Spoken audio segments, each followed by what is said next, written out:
This story starts with world destruction, like many other manhwas. The whole city was on fire, with armies and aliens fighting in the sky, and on the ground, huge monsters were attacking the public, devouring them like chickens. Suddenly, a beast so huge appeared that it blocked out the sun and darkened the sky. Yet, it felt like a kindred spirit. Our protagonist walked towards the huge beast, and looking into the beast's eyes, he felt as if they were the same being. The beast was him, and he was the beast. The huge beast turned to those monsters and shot an energy beam from its mouth like Godzilla. For all the humans running away from the aliens and monsters, it was a sign of hope that something that powerful was on their side. Our protagonist looked down on the world, knowing that the world would honor him as if he were a god. Now, he is the hope of humanity, who can control that huge beast. This all started a few months ago. It was reported on the news that on June 2nd, 2224, the zoo of Ning City was attacked by a snake more than 100 meters long. Experts have not been able to determine the species of the snake. Several citizens were able to film the appearance of a giant whale-like beast in the sky north of the city, which caused quite a stir. Lately, internationally wanted criminals have been on the loose in Ning City. The news was live on the television in a room where our protagonist was lying on a table covered in his blood. He was able to see himself lying unconscious. He was very confused because the body in front of his eyes was his own body. He didn't understand what was going on, and turned around to look in a mirror. He was shocked to see himself in the mirror because he had just turned into a sea iguana. Our protagonist's name is Chen Chu, a sophomore at the University of Ning. He has been renting a place outside the school since he doesn't like living in the dorms. He likes cold-blooded animals and is fascinated by their vibrant colors. The pet store he bought animals from just got a new batch of exotic pets today, and Chen was immediately drawn to a sea iguana, an amphibious creature. Sea iguanas are generally gentle, but an accident happened the moment it was let loose. It broke its cage and attacked Chen, biting his hand with its sharp teeth. Chen was in immense pain, and immediately took out his phone from his pocket and hit the sea iguana on the head. When the sea iguana got hit, it lost its grip and freed Chen's hand. But before falling, the sea iguana's tail hit Chen's phone, and it struck Chen on the head. Like that, both of them lost consciousness. After seeing himself as a sea iguana in his dreams, Chen woke up. He found the sea iguana right in front of his face, but something had changed in both of them. Chen raised his hand, and the sea iguana also raised its hand. Chen was surprised to find that now he could control the body of the lizard, as if controlling his own arms. He smiled looking at the sea iguana, wondering if this was his so-called golden finger, and this was finally the time for his hero's journey to begin. But there was a problem. Chen didn't know what his iguana buddy could do. He wondered whether he should go on a live stream to show off how smart his lizard was, or sell freshly dug up abalone or sea cucumbers. Thinking about all that, Chen got disappointed. He guessed he wasn't meant to be a main character after all. When other people received cheats, they either became powerful villains ordained by fate, or transformed into a tree that grew into the god of the universe. And here he was, stuck with a little lizard. While he was thinking all this, both his and the iguana's stomachs growled together. Chen was very hungry, as he hadn't realized he had passed out for the entire day. Looking at the iguana, he wondered what sea iguanas eat. His sea iguana was very curious, and started climbing on Chen's hand. Seeing that, Chen thought since it's a lizard, it should be fine with meat. He took out a packed steak from his refrigerator, and, with his amazing cooking skills, made a delicious medium-rare steak. When the sea iguana saw Chen's cooked steak, its eyes lit up immediately. It started eating the steak happily. Seeing it eat like that, Chen smiled and said, "I knew it. Sea iguanas and lizards can both eat meat." Just as the sea iguana started eating the steak, suddenly a system notification popped up in front of Chen's eyes saying, "After eating, your clone received 5 evolution points, and your constitution has increased by 0.5. Chen was shocked by what this was, and before he could understand anything, suddenly the whole system status window popped up. It was Chen's status window. It showed that Chen was level 0. His constitution was 8.5, and his spirit was 12. He had the mind control talent, and he possessed external aura and chi perception traits, both at the beginner level with 0 out of 1000 experience. His skills were extremities boxing, beginner level with 48 points, stepping cloud jump, also beginner with 66 points, and springing leg, also beginner with 39 points. His first clone was the sea iguana. Its evolution had not started. It had 5 points, and needed 200 points for the first evolution. Chen was too shocked to see that status window. He wondered if this was what his actual cheat was. In the status window, what caught Chen's eyes were his skills. Looking at those skills, Chen remembered his past. In his childhood, His father used to teach him martial arts. He used to tell Chen that if he only practiced the form without understanding the foundation, he might have learned nothing. The root of his force is at his feet. It should start from his thighs and control his abdomen. These lessons lasted 10 to 12 hours a day, making Chen's little body very exhausting. But whenever Chen asked his father if he could take a break, his father immediately told him no, saying it was cowardly to give up halfway. From the beginning, Chen didn't want to be a coward, so he started practicing again, running as fast as he could, even when he tripped and fell on the ground or got injured. His father didn't help him, only telling him that no one else would help him when he grew up. Then, one day when Chen was 10 years old, his father handed him a box, telling Chen that it contained all their savings. He told Chen that he needed to take a very long trip, and that Chen would have to walk the rest of the journey himself. Chen was very sad that day. For the first time, Chen's father patted Chen's head and told him to remember that he could not neglect practicing martial arts, and when he was strong enough, he would be able to see the other side of the world. Chen was very sad and asked his dad how he was supposed to find him again. His father told Chen that when he became a grandmaster, but his father stopped before completing his sentence and told Chen that he might not be here anymore by then. Just like that, Chen's father left the house and closed the main door. Since then, his father has not returned. Chen got very emotional remembering his past. He looked at a picture of his father and mother, and was very sad because a decade had passed before he knew it. While Chen was lost in his thoughts, the sea iguana completely cleared his plate. Chen was amazed to see how fast this little guy eats. After the iguana finished, its body started shining in red. Chen looked closely at the iguana, and was confused if this was just him, or if the sea iguana had just grown longer. Chen immediately looked in his status window, and saw that the sea iguana's evolution points had increased to 15. Chen was a little surprised to see that the sea iguana had 15 points now after a meal. While he was understanding how his system works, something caught his eye. Chen saw himself in the mirror placed in his room. His body seemed very different from before. He immediately checked his body, and was very shocked to see his 8-pack abs. Chen's body wasn't this built before. He realized that the points the iguana received could even reflect on him. Chen looked at his iguana, wondering that since it could evolve for the first time if it got more points, perhaps it could even grow into the Behemoth from his dreams. Chen got very happy thinking that with the help of this system, he could become a real martial arts grandmaster. The next day at the marketplace, Chen bought 10 pounds of prime beef, no bones, and 20 pounds of pork, lean meat, also no bones, and asked the shopkeeper to pack all of it. He then used his phone to pay with the QR code. He put everything in the back of his car, thinking this should be enough to last for a few days. He then drove off from the marketplace. Without wasting any time, he directly returned to his apartment. Using his master chef skill, he made all kinds of dishes for the sea iguana to eat because, with that, he would be closer to becoming a martial arts master. Seeing those dishes, the sea iguana's mouth watered. In just a few seconds, the sea iguana finished all of the plates. Chen connected his mind with the sea iguana, and found out that in the sea iguana's palate, pork didn't taste as good as beef. He then disconnected the control, and woke up. With just a few minutes of connection, he felt tired. While stretching, he said, "The beef could use a bit more cumin. I'll make sure to add more next time." After the meal, the sea iguana took a nap while wearing sunglasses. On the other hand, Chen went to the martial arts room to train. With all his force, he punched the punching bag. His punch was so strong that it completely changed the punching bag's shape. A system notification came telling Chen that after his hard work training, his extremities boxing experience had increased by 5 points. Chen was happy because not only had his constitution improved, but his training progress was faster than before. 2 days passed like this.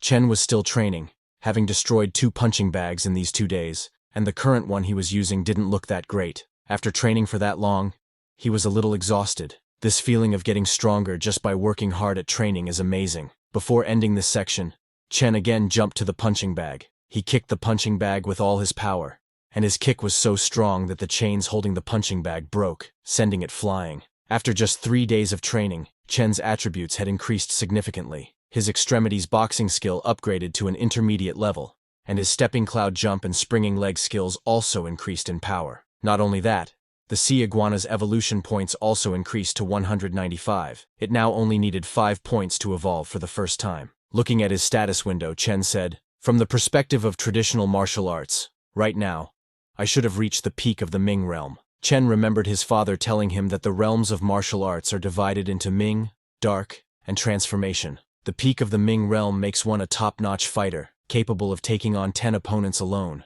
The Dark Realm makes one a first-rate expert, able to fight 100 at once, but they are usually hidden within legendary families. The Transformation Realm allows one to take on 1,000. They're the Grandmasters recorded in history, rare in modern times. The Transformation Realm represents an unbreakable body, only described in ancient texts.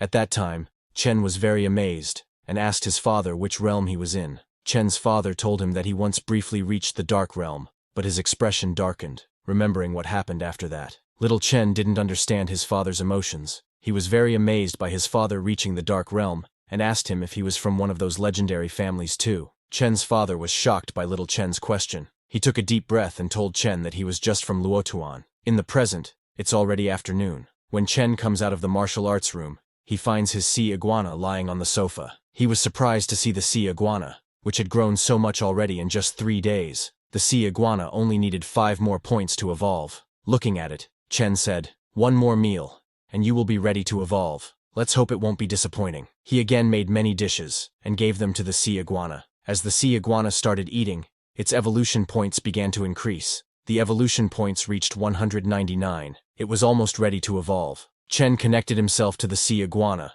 because he couldn't wait to see how this little guy changes. When the evolution points reached 200, a system notification came telling Chen that his clone, the sea iguana, had met the evolution requirements, and evolution would now begin. Just as that notification came, a lightning-like pain ran through the sea iguana's left hand. It was too painful, and Chen, who was connected to the sea iguana, also felt that pain in his left hand. Both Chen and the sea iguana fell to the ground because of the pain. Spikes grew on the sea iguana's back, its body grew, and scales appeared all over its body. The sea iguana was in so much pain because of the changes in its body that it ran wild in the room, destroying everything in its way. After a few minutes, the pain of the transformation slowed down. Chen was still lying on the ground and was very shocked. He hadn't thought that evolution would hurt this much. Suddenly, he heard some noises from his side and took a look. It was the sea iguana, which had now grown to the size of a crocodile. Chen was impressed seeing its size and decided to see how strong his sea iguana was after evolving. On Chen's command, the sea iguana turned with lightning speed and hit the punching bag with its tail. The punching bag burst from the sea iguana's tail attack. Chen was impressed because the evolved iguana now had extraordinary power. After the sea iguana's evolution, Chen's attributes increased again. His constitution doubled, and his spirit increased by 2. His external aura and chi perception traits also became more powerful. After completing the first evolution, the sea iguana needed 1,000 evolution points to evolve again.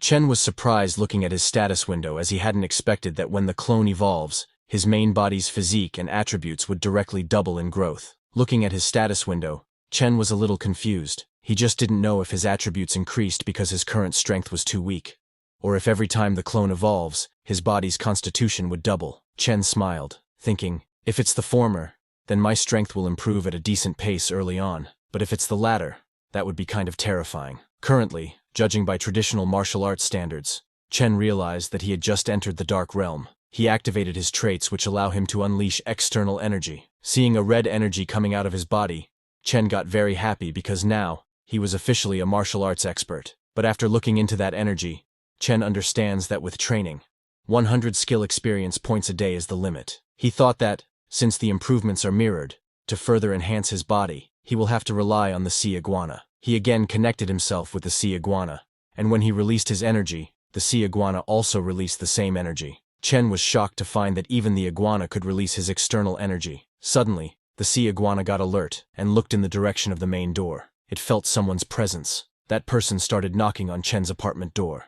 Chen was also a little surprised by the sudden guest. The one knocking on the door was a muscular guy who looked very angry. Chen opened the door slowly and asked the muscular guy what happened. The muscular guy was shocked to see Chen. Chen came out while his energy was still active, and because of that, his presence felt like some monster in the form of a human. The muscular guy was shaking in fear after seeing Chen, thinking, what's with this kid? He's giving me the vibe that he could crush me in seconds. The muscular guy tried to act as sweet as he could to not anger Chen, and told Chen that lately, it's been kind of noisy upstairs, so he came to check if his place was under renovation. Chen acted clueless, and immediately apologized to the man, and explained to him that there are no renovations here. It's just that he has been training lately and didn't realize it was that loud. The muscular guy got more scared to hear that it was just training.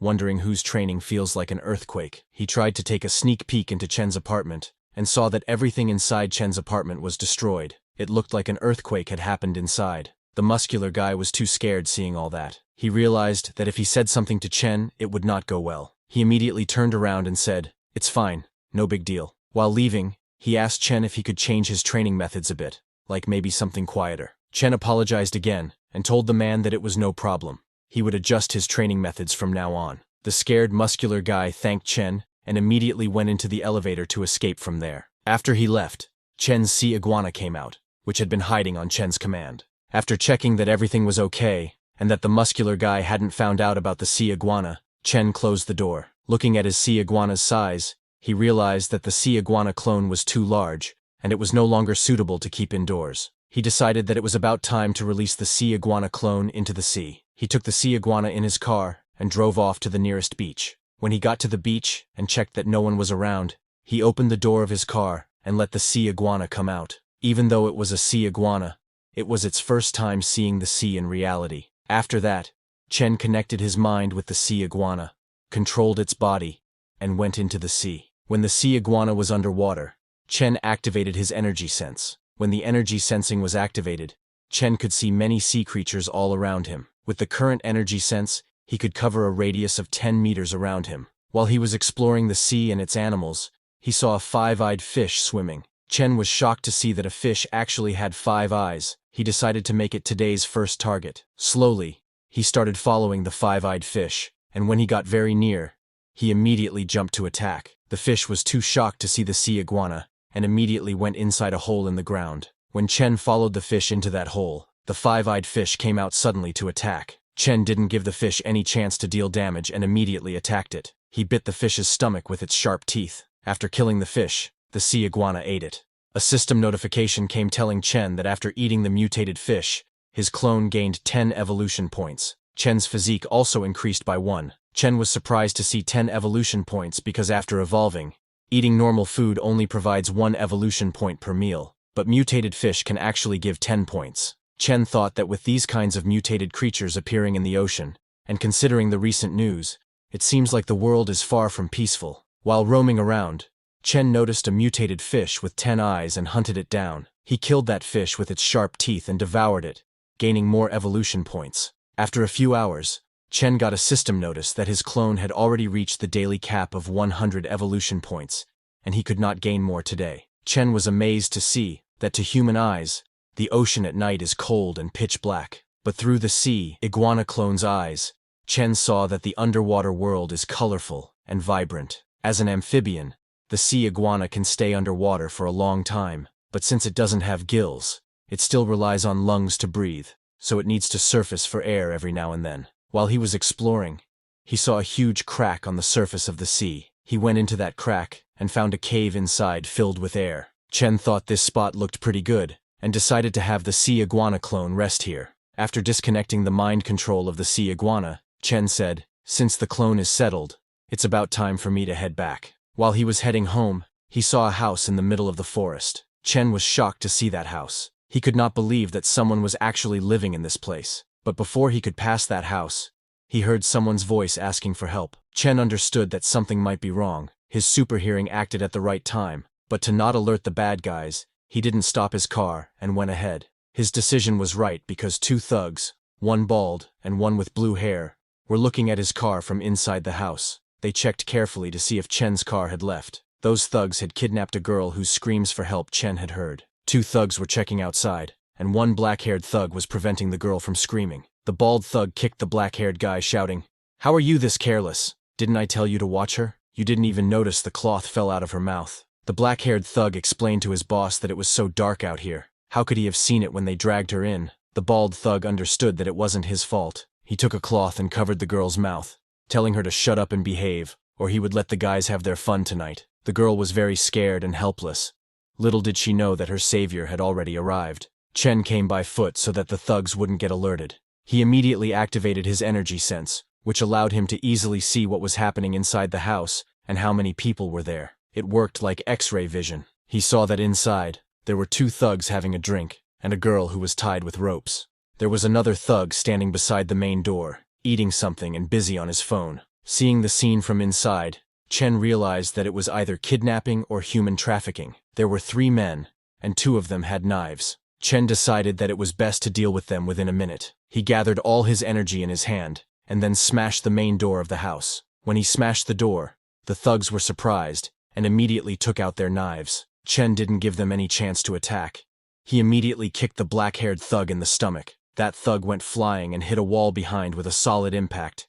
Shouting, "You piece of shit!" The bald thug jumped to attack Chen from behind, but Chen turned around with lightning speed and hit that thug on the chest with his elbow. Chen's attack broke that thug's ribs, sending him flying. But then the third blue-haired thug appeared and caught the bald thug from falling. He told the bald thug to take a breath, then came forward and took a martial arts technique pose, announcing his move as Yue Wang Fist. His name was Ning Fu, and he asked Chen for his move. Chen also took the pose of the martial arts technique his father taught him, announcing it as Luo Tuan 8 Extremities Boxing. Their fight started when Ning Fu used his Yue Wang Fist technique, Move 1, To Lu Fist, and attacked Chen. However, Chen easily blocked his fist and pulled Ning Fu toward himself. Just as Ning Fu was within range, Chen attempted to kick him in the face, but Ning Fu blocked Chen's attack with his leg. Then he used his Yue Wang Fist's Move 2. 2 horses joined Tang and punched Chen in the face with full power. His punch landed perfectly, making Chen realize that Ning Fu was an expert. Chen was falling but managed to balance himself and stop. Now Ning Fu was in his range. Ning Fu was surprised to see Chen still standing. Before he could react, Chen turned around with lightning speed and used his 8 Extremities Boxing's Iron Mountain Slam technique, slamming Ning Fu with his shoulder. Chen's attack was so powerful that Ning Fu went flying and hit the ground with a solid impact. Ning Fu was on the ground but smiled, thinking this was getting interesting. He stood up and told Chen he didn't expect that. After coming down the mountain, he would meet a real disciple of Luo Tuan 8 Extremities. Ning Fu admitted that the Iron Mountain Slam, an ultimate move of 8 extremities, deserved its reputation. But Chen told him it was a shame though. Confused, Ning Fu asked him what he meant by a shame. Chen walked towards Ning Fu and told him that he didn't expect to see a thug being halfway decent with Yue Wang Fist. What a shame that the disciple of Yue Wang Fist has gone on a crooked path, Chen said. Hearing that, Ning Fu started smiling. While standing, he said, "What are you so high and mighty for? You're just a student who doesn't know any better. I only understood after I left the mountain." He suddenly jumped to attack Chen, shouting, "In this world, if you want to get ahead, you have to do whatever it takes." Ning Fu abandoned his martial arts techniques and used his fingers to attack Chen's eyes. Chen was surprised but reacted in time and kicked Ning Fu in the face, sending him flying. Ning Fu went flying and fell on his face. After the battlefield, Chen's adrenaline went down, and he fell to the ground. Chen admitted that the battle between martial artists is truly dangerous. The pressure he felt from Ning Fu was way more than that of dozens of strong muscle men. Looking at his fist, Chen thought, "Too bad that my control over my strength is still inadequate. Things don't bode well for these 3 people. They all got serious injuries." Chen decided to practice mastering control over his strength somehow. After seeing all the kidnappers defeated, the girl started making sounds to call Chen. Chen went and freed her from the ropes. The girl was so scared she immediately hugged Chen. Chen comforted her, saying, "It's all right now. Don't be scared." The girl, while crying, thanked Chen for his help. After the girl calmed down a little, Chen gave her a phone and told her that she could call the police after he left. Chen told her if the police asked her about him, she could tell them she didn't get a good look at him and didn't know who he was. The girl he saved was very pretty. She nodded and told Chen that she wouldn't tell the police. Then, 10 minutes later, the police arrived at the scene. They surrounded the whole place, and officers entered inside, telling the thugs to not move and put their hands in the air. But those officers were shocked to see inside. They saw that all the thugs were already lying on the ground, and only the girl was standing there. The scene then shifts to police headquarters. Security agency police officer Guan Qing comes to her deputy chief's office with the information he requested. She told the deputy chief that they were able to see clear footprints on the broken door. Based on the depth and the way the door axle broke off, someone kicked the door open from the front, sending the door flying about 3 meters away, so the force used was at least 1,000 kilograms. She took out all the photos from the scene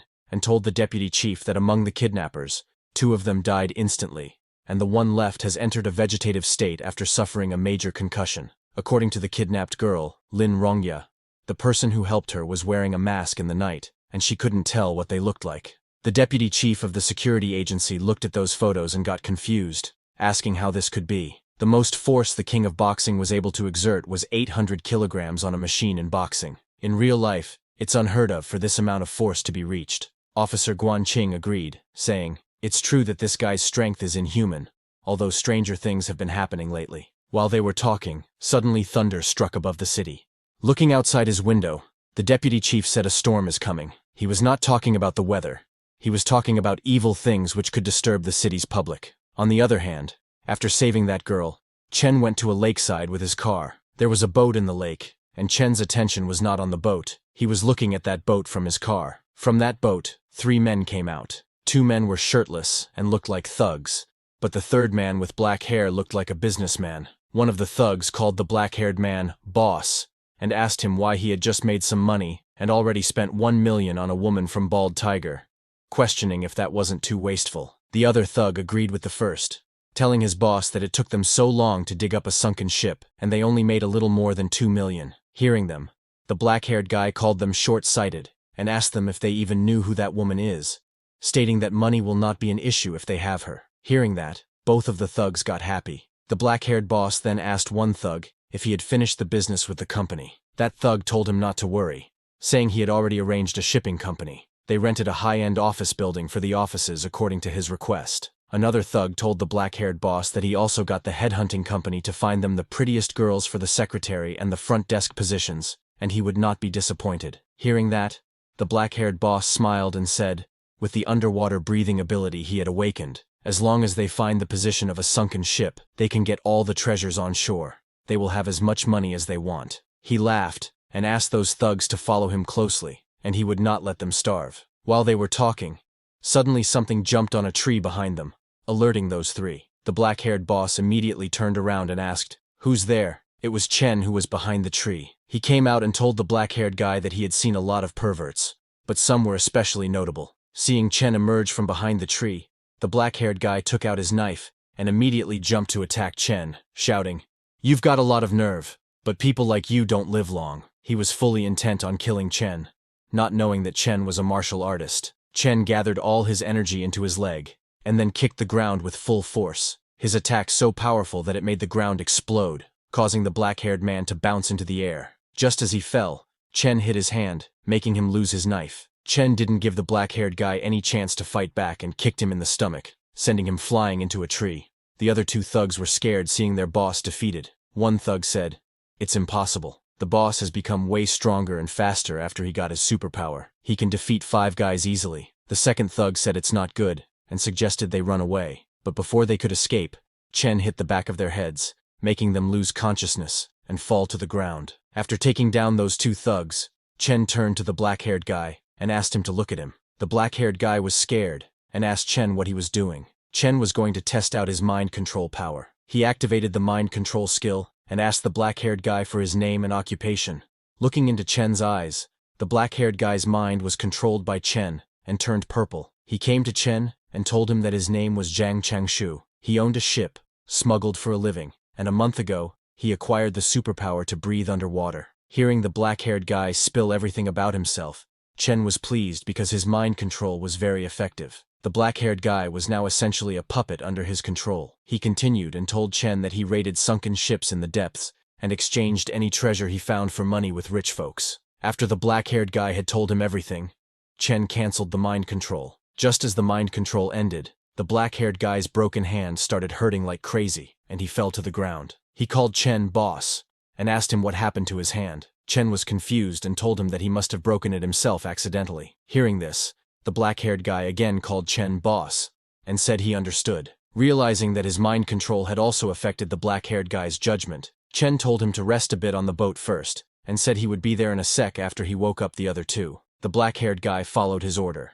Chen knew that to raise his lizard, he needed a huge amount of food, and Zhang Changshu, who had a ship and often worked with rich people, could be a source of funds. Chen thought perhaps he could use his company to raise his lizard. He again used the mind control skill and controlled the other 2 thugs. The effect of Chen's mind control was amazing. There was some resistance when he tried to control Zhang Changshu, but it was very easy with the normal thugs. It was extra effective towards weak-minded people. A few minutes later, Chen went to the ship the black-haired guy had mentioned. A man wearing glasses, who also worked on the boat, asked the black-haired guy who Chen was. The black-haired guy told him that Chen was his boss, and they had to be respectful to him. Hearing this, all the men on the ship greeted Chen respectfully. Then the black-haired guy asked the glasses-wearing man to prepare the contract for transfer, stating, "This is my boss's ship now." Within a few minutes, the man with glasses prepared the transfer contract and handed it to Chen. Chen took the document and told the man with glasses to wait for him at the office the next day. He then told the black-haired guy that since he was injured, he should follow Chen to the hospital. The next day, early in the morning at sea, Chen continued his hunt with his sea iguana. The sea was a haven of limitless food, and the sea iguana hunted and ate many fish. Meanwhile, in the gym, Chen practiced his boxing techniques. As the sea iguana continued to hunt in the sea and gain evolution points, Chen also gained constitution points. However, Chen knew that he couldn't rely solely on his iguana clone to increase his power. He needed to train more as well. After 2 battles, Chen felt that his control over strength had improved. After the hunt, the sea iguana went into a mountain cave to also practice attacking. System messages informed Chen that absorbed energy had been digested during training, and he had gained 6 evolution points. That afternoon, Chen went to the office where the black-haired guy had transferred the ship to him. Chen was pleased because the transfer process was complete. He hadn't gone outside for a day, and had managed to gain more than 90 evolution points, and his sea iguana's body had also grown 20 centimeters. Chen decided that the next day, he would take his lizard to the deep sea. He was in a hurry because he now knew he wasn't the only person with superpowers in the world, and he needed to become stronger, especially now that there were unknown creatures in the depths of the ocean. The following day, the ship Chen acquired was fishing in the deep ocean. The 2 thugs who had been working with the black-haired man, Zhang, were on the ship. One guy checked the net and noted that there had been much fewer fish lately. They were basically catching nothing. The other guy suggested that perhaps there was a school of big fish down there, maybe sharks, as sharks move in groups and even killer whales have to be wary of them. So the smaller fish flee from the area. They were right, because right beneath their ship was a group of great white sharks roaming around. Chen's sea iguana, which was also following the ship to the deep sea, encountered these sharks. As soon as the sharks saw the sea iguana, they immediately attacked it. A great white shark took the sea iguana into its mouth and tried to bite it. But just as it tried to bite, the sea iguana raised its spikes, hurting the shark. The shark died, and seeing this, the others got scared and ran away. Then Chen's sea iguana started eating the dead shark's body, gaining 10 evolution points. Chen, connected to the sea iguana and sharing its senses, tasted the white shark's meat and thought it was too tender. After eating the shark, Chen received a system notification stating that his clone had met the evolution requirement and asked if he wanted to evolve the sea iguana. Chen was surprised to find that he could now choose to evolve. He confirmed the evolution, and the sea iguana came out of the sea to begin its transformation. Bolts of evolutionary lightning traveled into the sea iguana's body, causing it immense pain. Simultaneously, in the gym, Chen also felt the same pain and fell to the ground. He looked at his status window and saw that he had leveled up to level 1. His constitution was 130, and his spirit was 38. His beginner traits, external aura and chi perception, now had 280 experience points. His skills had also enhanced. They were all now intermediate. His 8 extremities. Boxing skill had 370 experience points. His stepping cloud jump had 290, and his tan leg technique had 370 points. Chen's clone had evolved into a scale-armored spiny lizard, a newborn ferocious beast, trying to evolve into a ferocious beast lord. It had evolved twice, and needed 5,000 points for the next evolution. It also acquired an ability named Water Affinity. Chen's body had become more muscular. He was happy because he had made a breakthrough, and his constitution was 13 times that of a normal person, reaching a level equivalent to great success in the dark realm in ancient martial arts. However, looking at his status window, Chen was slightly disappointed that his constitution hadn't doubled even after evolution, but this confirmed that it had doubled the last time, because his base stat was low. He looked into the sea iguana's details, and noticed that it now had water affinity, but he didn't know anything about it, and wondered what it meant to have water affinity. Chen then connected himself to the sea iguana, and was surprised to see its body size. The sea iguana's body had become much larger, its bone density a few times more than before, and its weight had reached 4 to 5 tons. Its power had doubled, and the claws were akin to steel, making it much more explosive than before. Following the ship, Chen noticed that the sea iguana could now swim up to 70 kilometers per hour, even faster than a large ship. The sea iguana made less noise and felt less resistance while swimming, which Chen thought must be because of the water affinity. The next day, Chen called the glasses-wearing man and asked him if anyone had been asking for treasures lately. The man told him that no one was asking right now. Hearing this, Chen said they would find the treasure themselves. He asked the glasses-wearing man how the research was going. The man told Chen that they had found a few locations with sunken ships, but without Boss Zhang, who could breathe underwater, they couldn't do anything. Chen told him not to worry about it. He could handle it. Chen looked into the database and found that the shallow water areas of routes used by Z country in the past and the major commercial waterways used by H and R countries had been mostly explored, but there were still a lot of priceless ships in the deep area. Chen took his sea iguana to a location 25 kilometers offshore in the Yellow Sea area.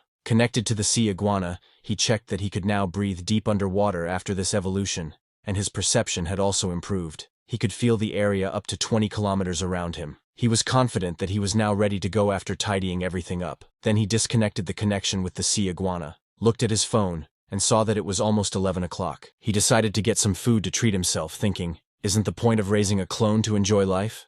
To eat something, Chen went to Pedestrian Street, which was near his house. The meal was nice, but Chen was surprised to find that just one meal cost over 3,000. His savings were only 20,000. But he was not worried because he would soon take over Boss Zhang's company, so at least he got a taste of what it feels like to be rich. While returning home, he noticed something alarming. He saw a girl lying unconscious on the ground, and two men checking her. The scene didn't look right to Chen. As a righteous man of society, Chen raised his voice and asked them what they were looking at. Chen was confident because he knew that with his growing strength and his passion for martial arts awakening, as long as there was no real danger, he didn't mind stepping in. Seeing Chen step in, the thugs became very angry. One thug, in anger, asked Chen what he had just said. Another thug took out a knife and shouted, "Kid, get lost now, and I'll pretend I didn't see you." Chen didn't really want to fight them, and just wanted to scare them. He released his aura from his body. Chen's aura formed a beast form and looked at those thugs. Although it was not visible to human eyes, humans could feel its pressure. Both of the thugs got scared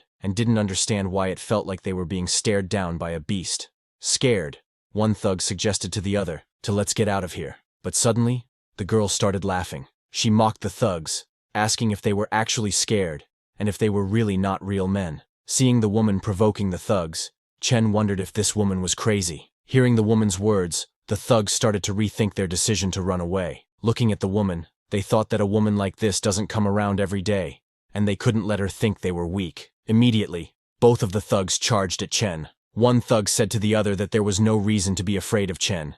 He's just one guy. The other thug agreed, saying, "Yeah, let's get him. This guy's way too cocky." Chen was at a loss for words, seeing them charging at him. Everything was already resolved, but because of the girl, a fight ultimately broke out. Left with no choice, Chen got into his martial arts pose, and when the thugs were within his reach, he kicked them in the stomach, sending them flying.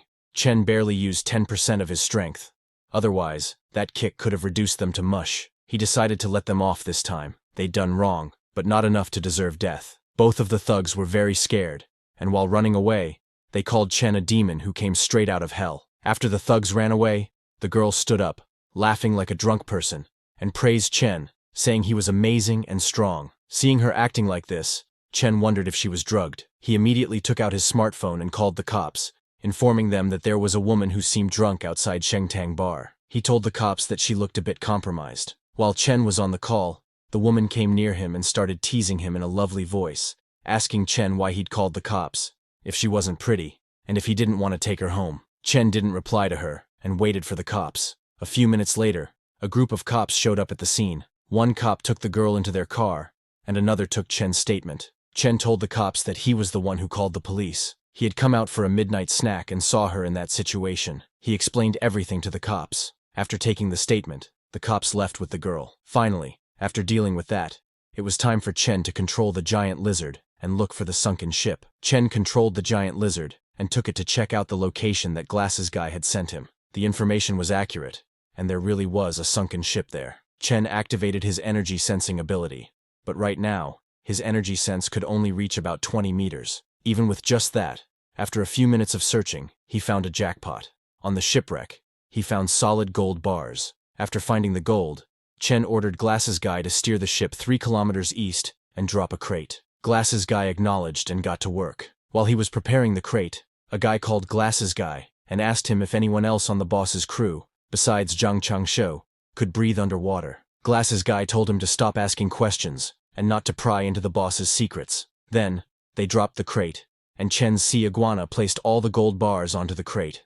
Chen was connected to the sea iguana, and after it placed all the gold bars on the crate, Chen asked Glasses Guy to start recovering the loot. After recovering the gold, Chen went to check the ship again. While exploring, he saw a piece of metal stuck on the wall of the ship. The sea iguana tried to cut that piece of metal, but it was too tough. Chen was surprised because his sea iguana's claws could easily tear through regular metal, but they barely left a mark on this. Chen thought this must be some kind of special alloy. It could be very valuable and decided to take it back for study. The sea iguana grabbed that huge rock and started to swim to the surface, but before it could, suddenly, a white snake-like fish attacked the sea iguana. It was a huge fish that Chen had never seen before. The fish grabbed the sea iguana with its sharp teeth, trying to kill it. Seeing it trying to ambush, Chen got angry, thinking, "Who do you think you are? Even though you're longer and bigger than me, when it comes to strength, offense, and defense, you're no match for me." What Chen said was right.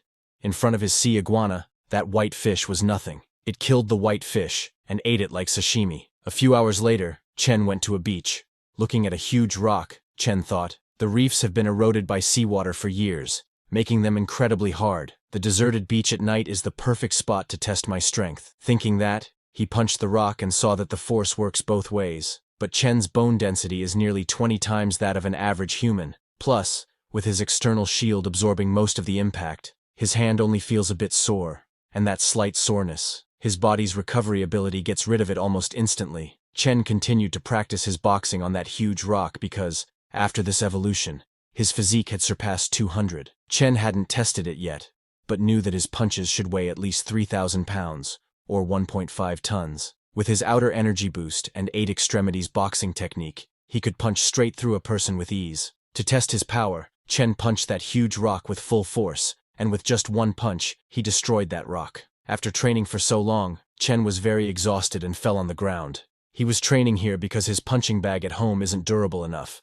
and he can't train at the park either. With modern technology, if someone recorded him and uploaded it online, it'd be a huge problem if people found out he is extraordinary. It would only bring trouble, and so only on this empty beach can he train freely. Chen looked at his hands, and they were already healed. He could hardly believe how insane his recovery ability is. He stopped for less than a minute, and the scrapes on his hands were already healed. While he was busy checking his healing ability, the sea iguana returned to him with that piece of metal. Chen checked the metal, and saw that this irregular black ore shines with a metallic luster, but doesn't seem particularly special at first glance. When he tried to pick the metal up, he was surprised because the metal chunk weighs close to 200 pounds.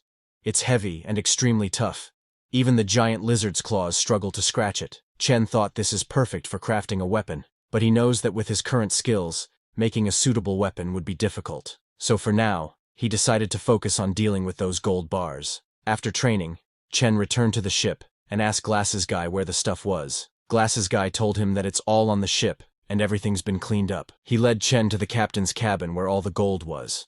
While Chen was checking the gold, Glasses Guy asked him how much money it is worth. He was amazed to see all that gold, saying he had never seen so many gold bars in his life. Chen told Glasses Guy that the gold bars don't have any markings, so they must have been privately minted, which means they can't sell them as antiques. The next day, after doing some research, Chen found that there is a shop in bustling downtown where he can sell the gold on the black market. Just as he entered, the receptionist welcomed him. Chen immediately asked her if they buy gold here. The receptionist told him they do, and asked him if he was selling rings or necklaces. Chen showed her the gold bars from his bag, and told her that he wanted to sell these. The receptionist was quite surprised, saying it was quite a lot of gold. She asked Chen to please come upstairs, and she would take him to meet their manager. When Chen went upstairs, he met the manager of the shop. He greeted, and asked Chen for his name, and how much gold he was selling. Chen introduced himself, then opened his bag and told the manager that he wanted to sell all this gold.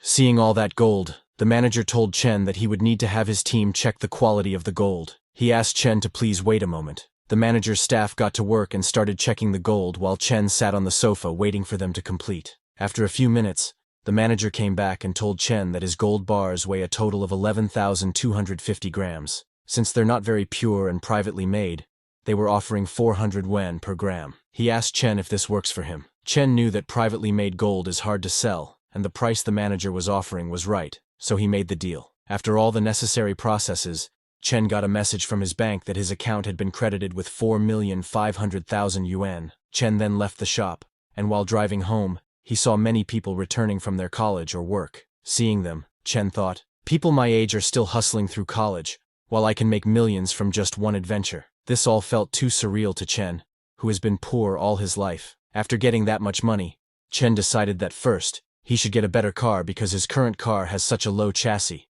making it terrible on the bumpy coastal roads. He went directly to a luxury auto showroom. Glasses Guy also went with him, and both of them started looking for the perfect car that Chen could use daily. While they were checking cars, some new customers entered the showroom, a black-haired guy and his red-haired girlfriend. When Chen saw the girl, he immediately recognized her because she was his ex. Back then, Chen had spent a fortune trying to win her over. And what did she do? She chased after wealth and status, living it up with rich boys. When the red-haired girl saw Chen, she mocked him by telling her boyfriend that the guy over there is the loser who used to chase her. Hearing that, her boyfriend laughed at Chen and asked, "What's a broke college kid like you doing in a luxury car showroom?" Glasses Guy got very angry, asking them who they were calling broke. But Chen stopped Glasses Guy, telling him not to mind them. Seeing Glasses Guy angry, the black-haired boy said, "Are we not allowed to say the truth? Aren't you just a broke college student? This isn't a place you can afford, is it?" The red-haired girl told her boyfriend not to waste time on him, and let's go look at cars. She went and picked a red car, telling her boyfriend that she wanted that one. Her boyfriend got scared when he saw the expensive car. He tried to make excuses, saying, "Let me check it out for you." He was thinking that money is for impressing women. He only gets a few tens of thousands a month for spending.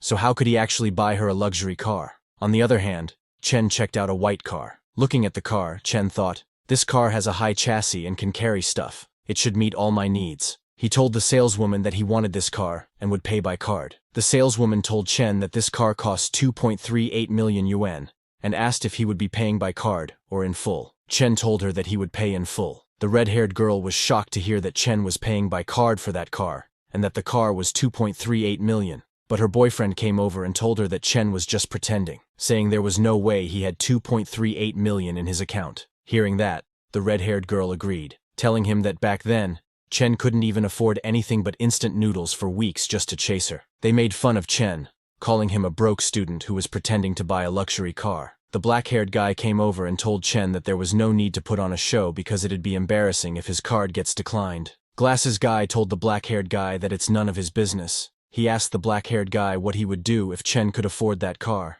The black-haired guy told Glasses Guy that if Chen could afford it, he would call him Dad right there, but if Chen couldn't, then Chen would have to call him Dad. Glasses Guy immediately accepted the deal. The red-haired girl was laughing at Chen, thinking he was acting like he could really afford it but was just bluffing. After a few minutes, the salesgirl returned and handed Chen his card and the car key, saying, "The car is yours now."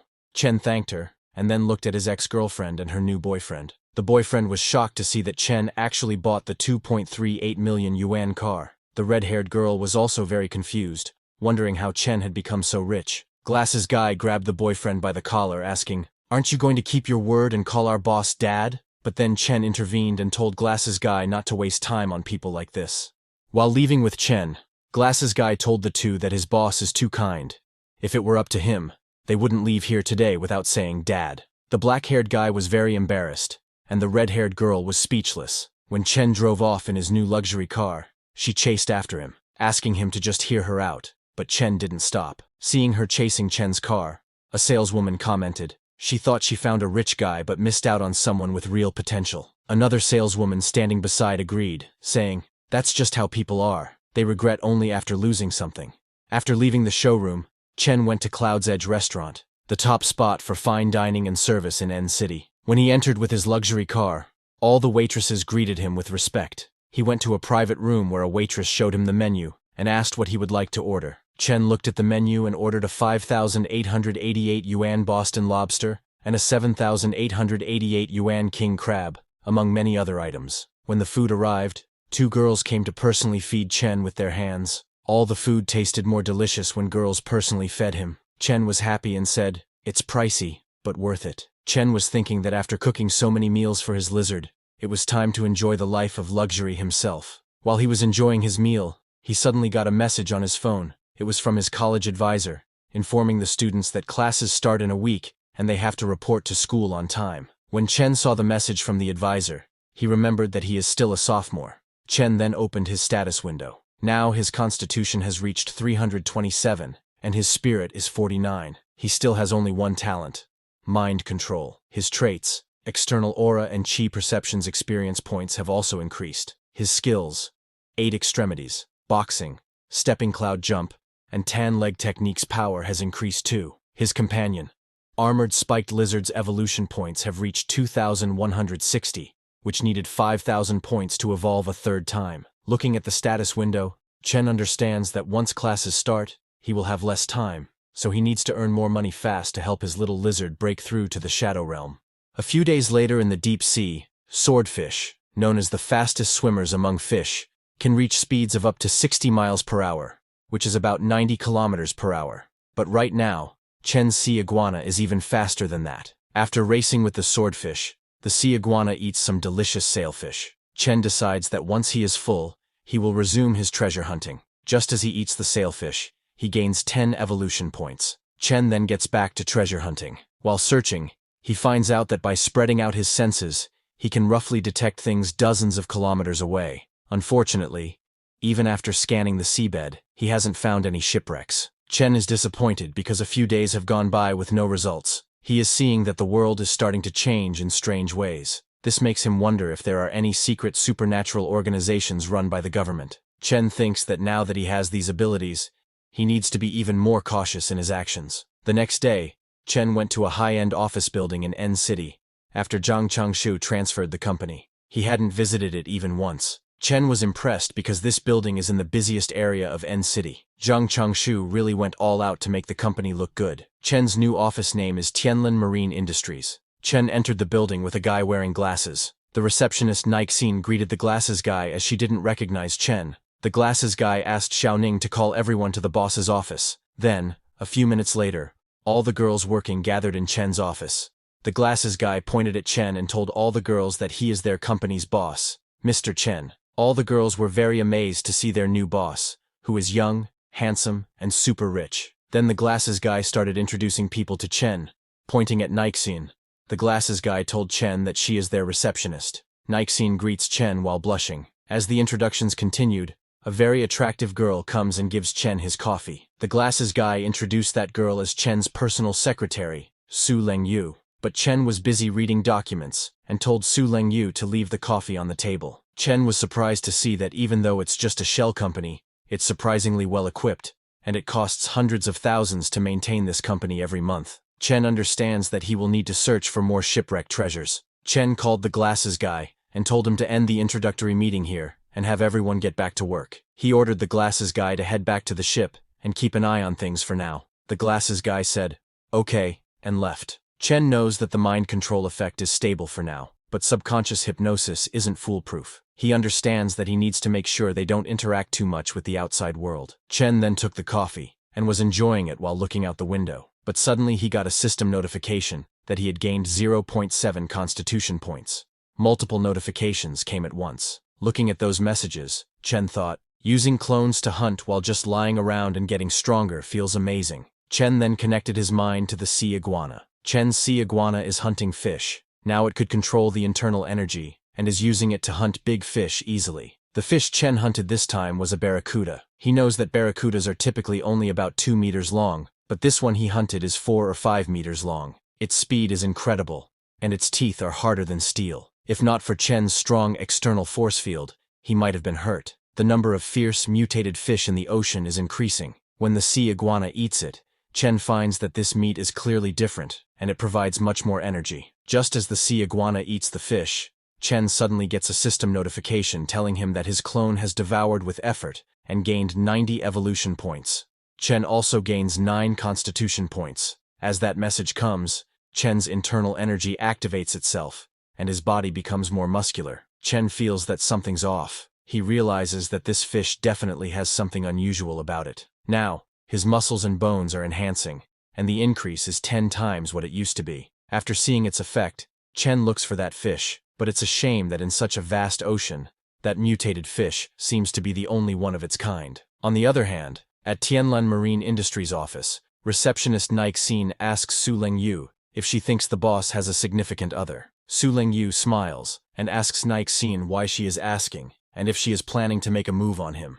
Another girl jokingly asks Nixine if she has become a fangirl again. Hearing that, Nixine starts blushing in embarrassment. While they were talking, someone asks them why they are not off work yet. It was Chen, who was leaving for home. Su Lingyu greets Chen with a smile, and tells him that they still have a few things to finish up. Well, with Chen's hearing, he could already pick up on their chatter while he was in the elevator. But to avoid awkwardness, he decides to just pretend he didn't hear anything. Chen smiled and told them that since everyone's working so hard, dinner's on him tonight. Hearing that, everyone gets very happy. Chen and all the girls went to Cloud's restaurant. Nixine was very impressed, seeing Chen's luxury vehicle worth over 2 million. All the girls were amazed to see such a lavish restaurant. A waitress comes to take their order. Chen ordered the food, and its total came to 50,000. Chen just swiped his card and paid for the food. All the girls were shocked to see Chen making a 50,000 payment as if it's nothing. They all wondered which rich family their boss is from, as he is just throwing money around. They all thought that if they follow a boss like this, there's definitely a bright future ahead for them. Chen told the girls that he has something to handle tonight, so after dinner, he will get them all a ride back. All the girls thanked him, and they enjoyed the food together. Then, after driving all the girls home, Chen went to a deserted rocky shore. The sea breeze was so soothing that it lifted Chen's spirits. He started practicing his boxing on the rocks. He hasn't stopped training during this time, and his physique is now over 20 times that of an average person. Now, Chen's punch strength exceeds 2 tons, and with the external force field, his strength doubles, making his punches close to 5 tons. But the stronger he gets, the harder it is to control. Chen's footing wasn't steady, and he lost control again and again. This makes him realize that he needs to keep training to get used to his strength. While he was training, he suddenly noticed a boat. He was surprised to see there are people in such a remote place so late at night. There were some thugs on the seacoast waiting to receive the boat.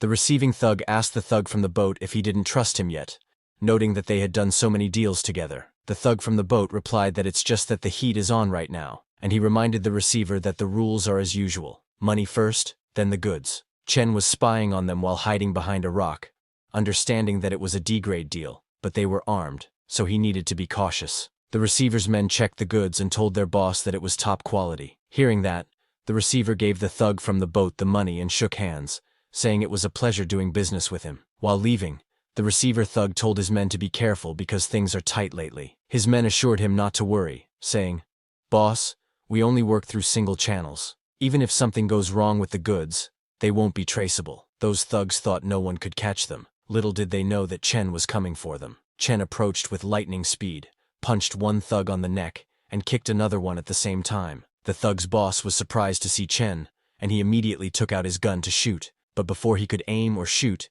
Chen reached the thug boss and punched him in the face, sending him flying. In 5 seconds, Chen knocked down all 3 of the thugs. All 3 of them died immediately after getting hit by Chen. But Chen didn't feel sorry because he knows that these people have lost all humanity, so taking them out is practically doing a public service. On the other hand, in the sea, the thugs who were leaving on the boat saw something approaching them at high speed. It was Chen's sea iguana who came at high speed and hit the thug's boat from below. In front of the sea iguana's strength, the boat didn't last long and broke into 2. All the thugs were very shocked.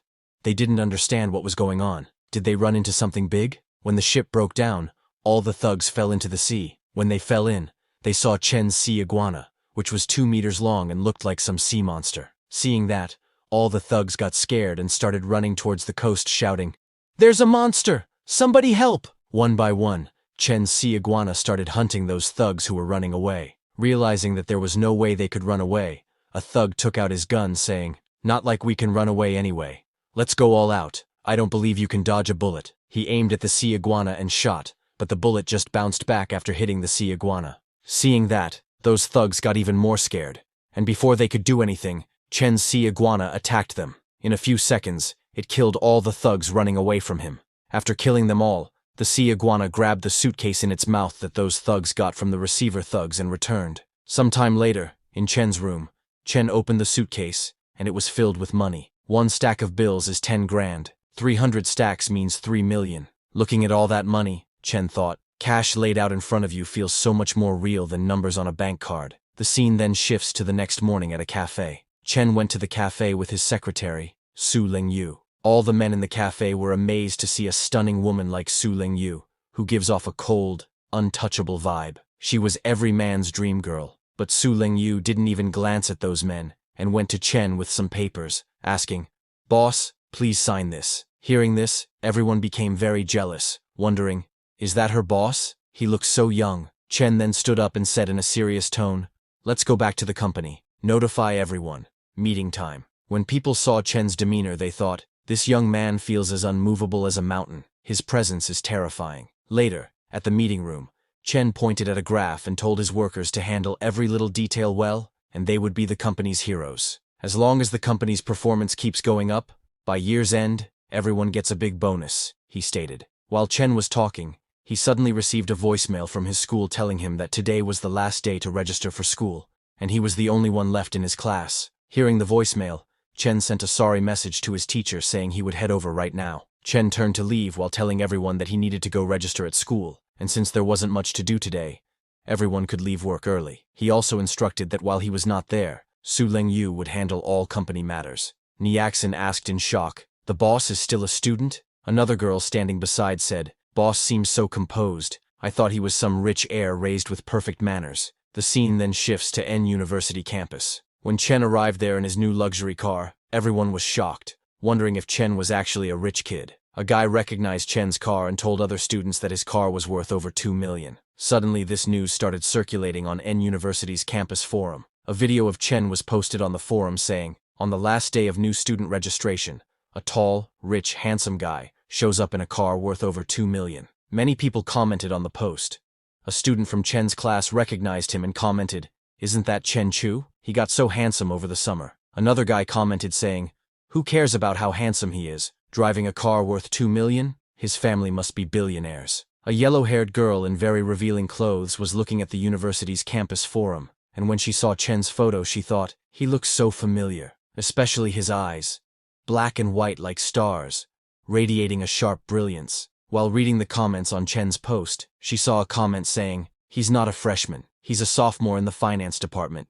He's starting his junior year now. His name's Chen Chu." The yellow-haired girl was surprised to hear that Chen is in the finance department, and is in the same year as her. After completing his registration, Chen was heading home, thinking that his body and strength were improving quickly, but he only knew 8 extremities, cloud steps, and tan leg technique. He realized that he needed to learn new skills to better control and use his current power. While walking, he saw some students practicing martial arts. Seeing them, Chen thought, someone like that, I could squash them with a single slap. Chen understands that those fancy moves are not for him. If he wants control, he just has to keep training himself. So, after leaving the school, Chen didn't go home, but went to Longteng Steel Company. He told the receptionist there that he wanted to custom order some steel, about 100 tons or more. Hearing that, the receptionist asked him to please follow her to the VIP lounge, and she would get in touch with their sales manager. Chen went to the VIP lounge, and after waiting for a few minutes, the manager came. The manager greeted Chen and asked him what kind of steel he would like to order.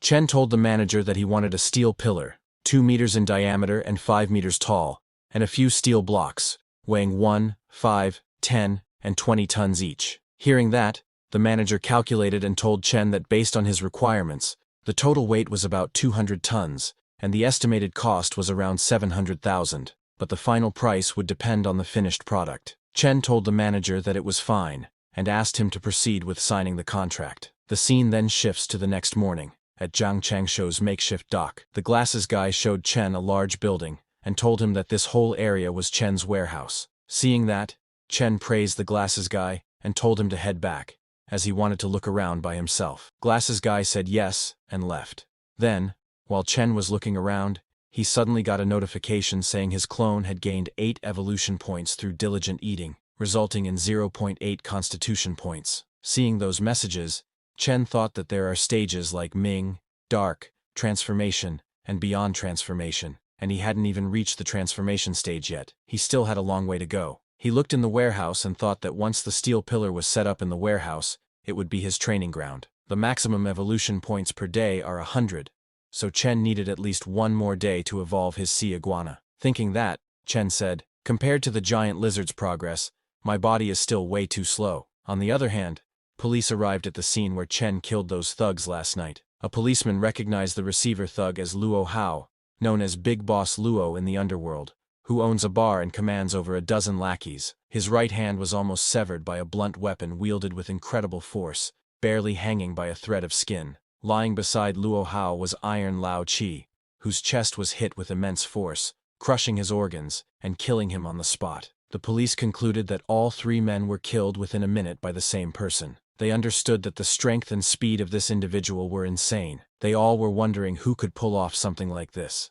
While the police captain was checking the bodies on the seacoast, he suddenly got a wireless message telling him that they had found another body at sea. At the same time, in Tianlin Maritime Company, Chen was taking a rest on the massage chair. Secretary Su Lengyu came in and told Chen that the company has no work every day and everyone's just playing around. She asked Chen if they shouldn't hand out some flyers or something. Chen told her there was no need, saying, "Business is like fishing, wait for the fish to bite." Hearing Chen's words, Su Lengyu thought, "Even though you're a rich kid, boss, won't we go bankrupt like this? You want to wait for the fish to bite, but if we don't advertise, how will anyone come to us?" While she was thinking that, suddenly Niaxin came into Chen's office and said, "Boss, someone's here to see you. They say they've got a business deal to discuss." Hearing Niaxin, Su Lengyu was shocked. She could not believe that someone really did come to deliver money after all. After a few minutes, Niaxin led a man in a white suit into the meeting room. As the man entered, he asked for Zhang Lauda, the previous boss of the company. Chen informed the man in the white suit that Zhang Lauda and his people were now under his leadership. Hearing this, the man complimented Chen on managing to get Zhang Lauda on his side. The man then introduced himself as Wang Tianhua. Chen called him Boss Wang and invited him to sit down and talk. Once they were all seated, Su Lengyu offered, "Boss, I'll make some tea for you all." Chen nodded his approval, and then they got down to business.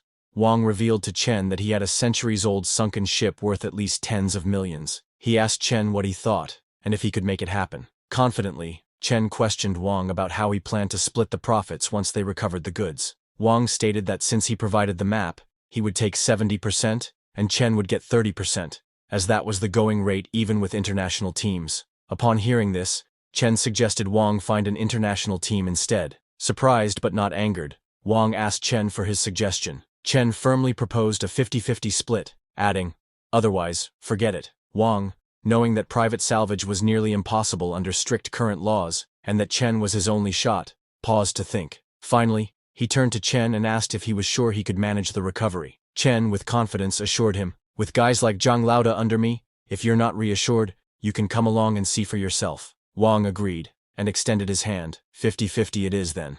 Pleasure working with you." Chen shook his hand and responded, "The pleasure is mine." Meanwhile, at police headquarters, the police captain was investigating bodies found in the sea and its coastal area. He was shocked to see such exaggerated claw marks on the corpses, and couldn't fathom what kind of creature could have claws that big. He logged into the confidential internal dialogue system, having already reported the multiple deaths suspected to be caused by a beast attack to his superiors. He also attached a confidential file, and finally received a reply saying professionals would investigate the case. Back at Chen's company, the huge iron pillar Chen had ordered arrived. Su Lengyu, surprised by the size of the pillar, asked Chen what it was for. Chen explained that it was a sea-calming pillar, buried at the pier to stabilize the waters and hold back the sea dragon kings.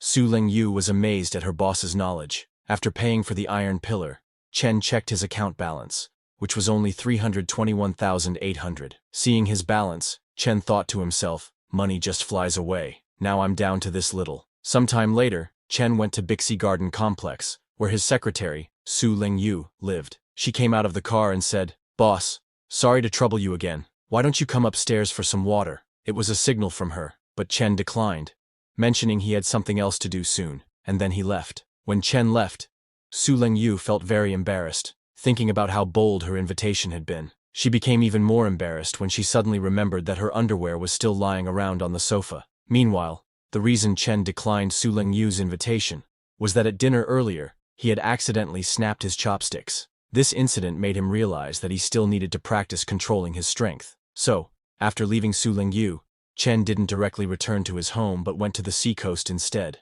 There, he practiced his boxing by punching rocks again. While practicing on the rocks, Chen realized that he needed to achieve perfect mastery to fully utilize his powers. He then released his internal energy, and saw that his aura shield could now cover up to 30 meters. He could sense every movement of the wind and grass around him. 3 days later, in the deep sea, Chen was connected to his sea iguana, which was eating a red-eyed fish. The red-eyed fish are mutated, and when the sea iguana ate it, it gained 210 evolution points and 21 constitution points. After it finished eating, it followed Wang Tianhua's ship. When Chen noticed that Wang's ship was slowing down, he understood that they must be close. When the ship stopped completely, Chen called out, "Boss Wang, my other crew has already arrived. When do we start?" Wang, impressed by Chen's quick work, asked Chen to let him prepare, saying they would begin tonight. Chen agreed and returned to his training. After hard work, he gained 15 aura control experience, and with aura enhancement, his strength multiplied. At night, Wang called Chen, saying he didn't see Chen's other crew yet. Chen told Wang that they were already underwater and asked him to just give the location. Wang was surprised and said, "That's impressive," then told Chen that the location was 200 meters to the left of his ship, about 700 to 800 meters deep.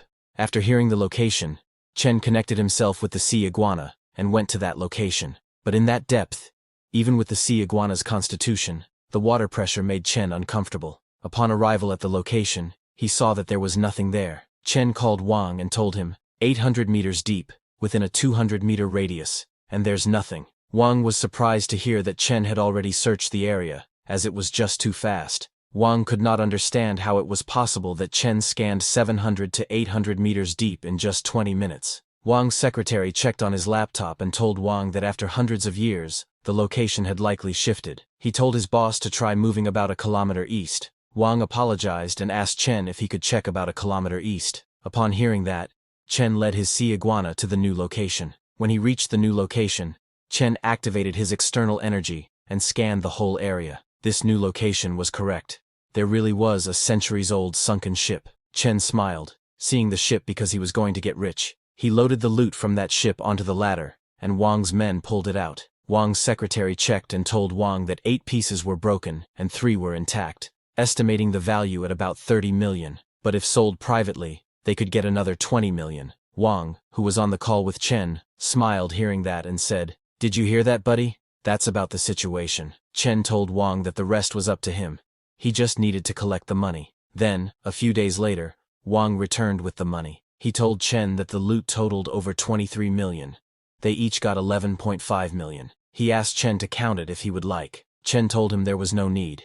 He trusted him. Hearing that, Wang laughed, calling Chen a straightforward guy. He told Chen that they would contact him next time they had info on a sunken ship. Looking at all that money, Chen thought, now my money problem is solved, but my strength is still too weak. I need to train to the point where sniper bullets and grenades won't affect me before I can try riskier moves. The next day at Tianlan Marine Industries, when Chen arrived at the office, Niaxin told him that someone had submitted a resume yesterday. They claimed they could bring 200 fishing enthusiasts every month for a 50,000 monthly salary. Chen asked to see it, and Niaxin handed him the resume highlights. Chen saw that the new guy was a member of the Fishing Association and knew many insiders in the field. When Chen saw that, he immediately realized it was a scam and told Niaxin to reject it because he was a scammer. Niaxin then asked him why he hadn't been to the office these past few days. Chen told her that he had a big project and made a few million casually. Hearing that, Niaxin was amazed and said, "Boss, you're amazing." Chen smiled and reminded Niaxin that he had said he would treat all of them after this project, so tonight, he would take her to Yunshang Tianwai to relax. Hearing that, Niaxin jumped in happiness. Another girl standing behind thought, "Working here is awesome. Easy work, good pay, and the boss always treats us. Not like my friend's company, where the manager even tried to hit on her." She wondered if she would agree or not if the boss tried to hit on her. That night, Chen took all of them to Yunshang Tianwai restaurant. While eating, Niaxin told Chen she didn't know sea fishing was so profitable. Just a few days of fishing trips, and it's millions. Chen told her that he got lucky and caught a bluefin tuna, one fish worth hundreds of thousands. While Chen was relaxing with the girls, a man approached him and asked if he was Mr. Chen, the owner of Tianlan Marine Industries. The man greeted Chen and introduced himself as Li Tianrui, the deputy general manager of Tianhong Group, and also a friend of Wang Tianhua. Chen was a little surprised by his sudden approach. Manager Li said that he wanted to go fishing in the sea, and asked Chen if he was interested in cooperating. Chen told Manager Li that as long as it's profitable, he is interested. He asked Manager Li to come to his company tomorrow, and they would talk there. Su Lingyu gave Manager Li a card, saying, "This is our boss's business card." Manager Li took the card and told Chen that he would see them tomorrow. Looking at Manager Li, a girl commented that she didn't expect him to be so young. Niaxin asked her if this group is really big. That girl told Niaxin that their chairman is worth tens of billions, even richer than the richest man in N City. And Manager Lee has the same surname as Tianhong's chairman. Maybe he's a relative. Niaxin was amazed to hear that Manager Lee's family has tens of billions. Su Lingyu was also amazed because she couldn't imagine running into the son of the richest man over a meal in all her life. During their conversations, Chen realized that even the richest man's son is interested in shipwrecks. That same night, while Chen was searching the deep sea connected to his sea iguana, he found a huge fish. Chen was surprised by the coincidence. He was just telling Niaxin about a fish worth over 10 million, and now he had stumbled onto this. And not just one, but two of them. A few minutes later, Chen's sea iguana ate one fish and took the other one to the warehouse. Chen and his giant sea iguana looked at the fish and thought, a fish worth over 10 million, and its meat doesn't even taste that special. But I know this isn't just a fish. It's practically money swimming in water. Now I just need to find a buyer and sell it off. The next day, while Chen was training his boxing while holding the 2-ton dumbbells, he suddenly got a call from Su Lingyu. She told Chen that young Master Li had been waiting for him at the office for quite a while. Chen said all right and told her that he would head over now. A few minutes later, Chen arrived at Tianlan Marine Company. When the meeting started, Manager Li told Chen he had got the exact location of a shipwreck. Chen asked Manager Li that with the wealth of Tianhong Group, is young Master Li also interested in shipwrecks? Manager Li told Chen that no one ever thinks they have too much money. Then, after discussing the location and loot price, Chen told Manager Li they would split it 50-50 after the goods arrive. Manager Li agreed, saying it's no problem. From the look on Manager Li's face and how easily he agreed, Chen immediately realized that he's not just after the treasure on board, but decided not to say anything. Chen changed the topic and asked Manager Li if he knew anyone who runs high-end seafood restaurants because he had got a 4-meter bluefin tuna. Hearing that,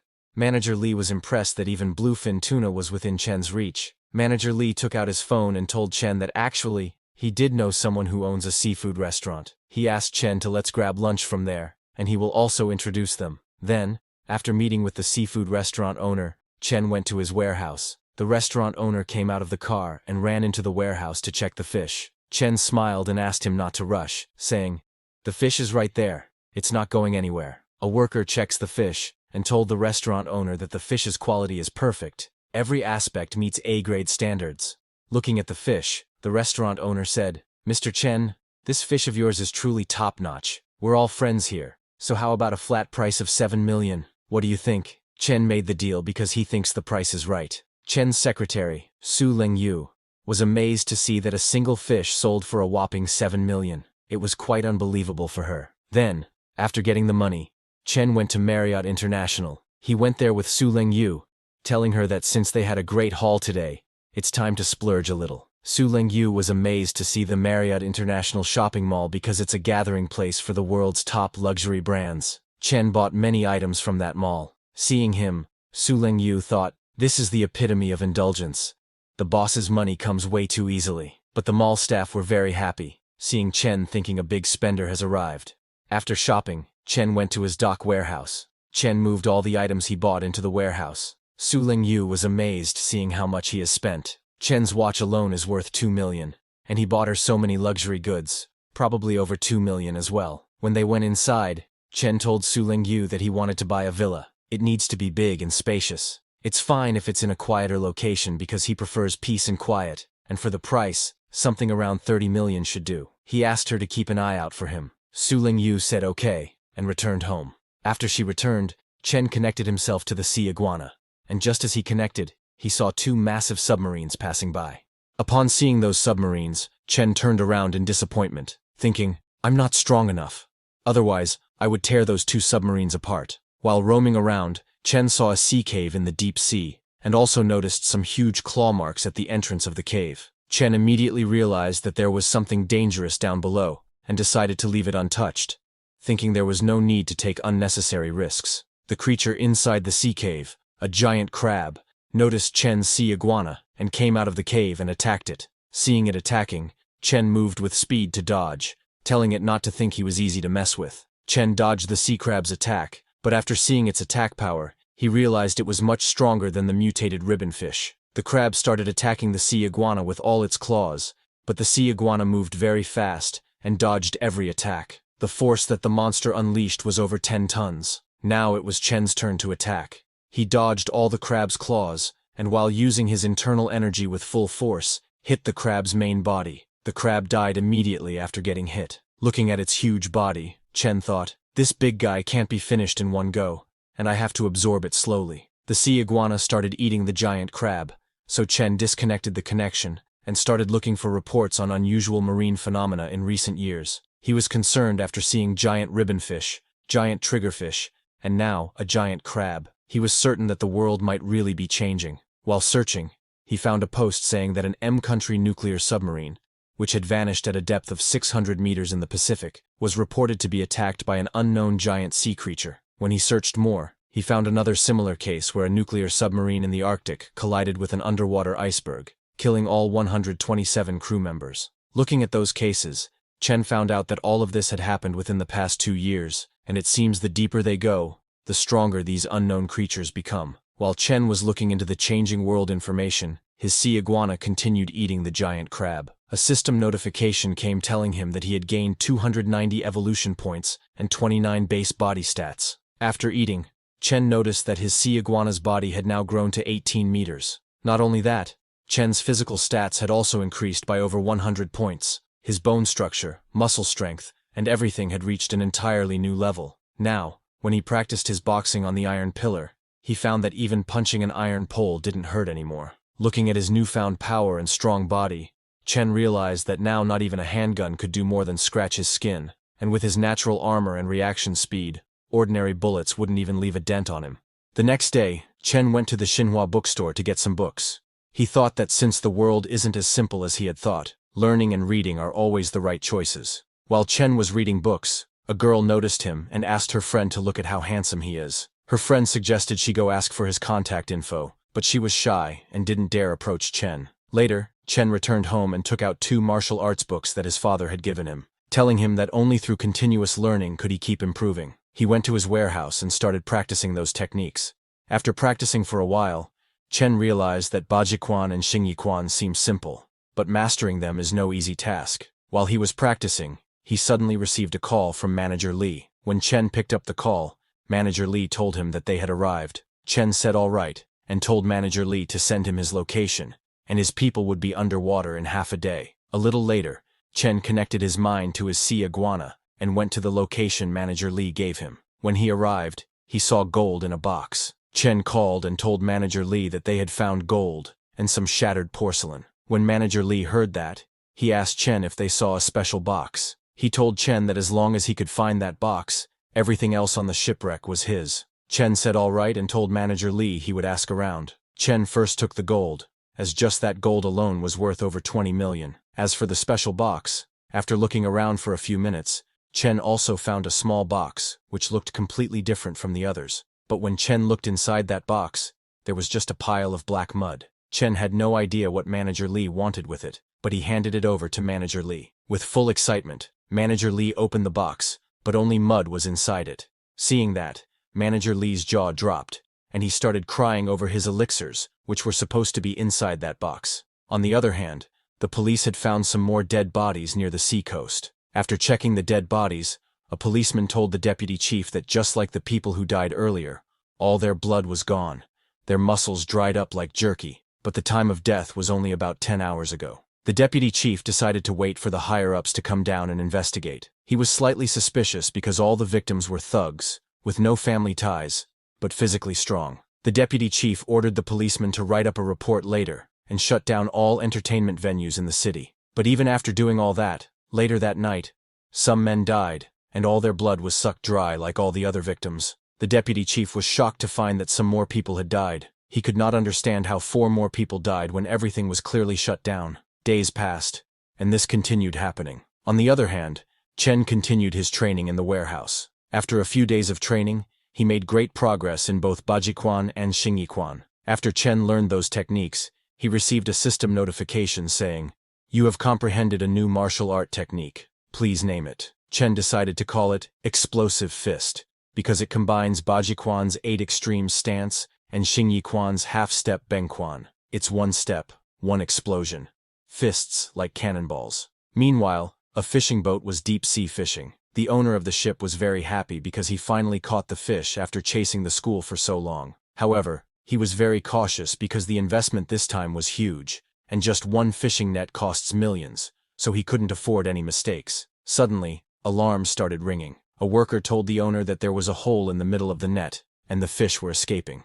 Shocked to hear that, the owner asked the worker to pull the net up quickly. A few minutes later, the worker told the owner that their detector shows nothing, but the net wouldn't budge. The reason the net had a hole and would not budge was because Chen's sea iguana was inside it. With a single bite, the sea iguana takes dozens of fish at once. Chen was connected to the sea iguana and was very satisfied with this delivered feast. He was not worried at all because he knows that with his water affinity, those sonar detectors can't detect him at all.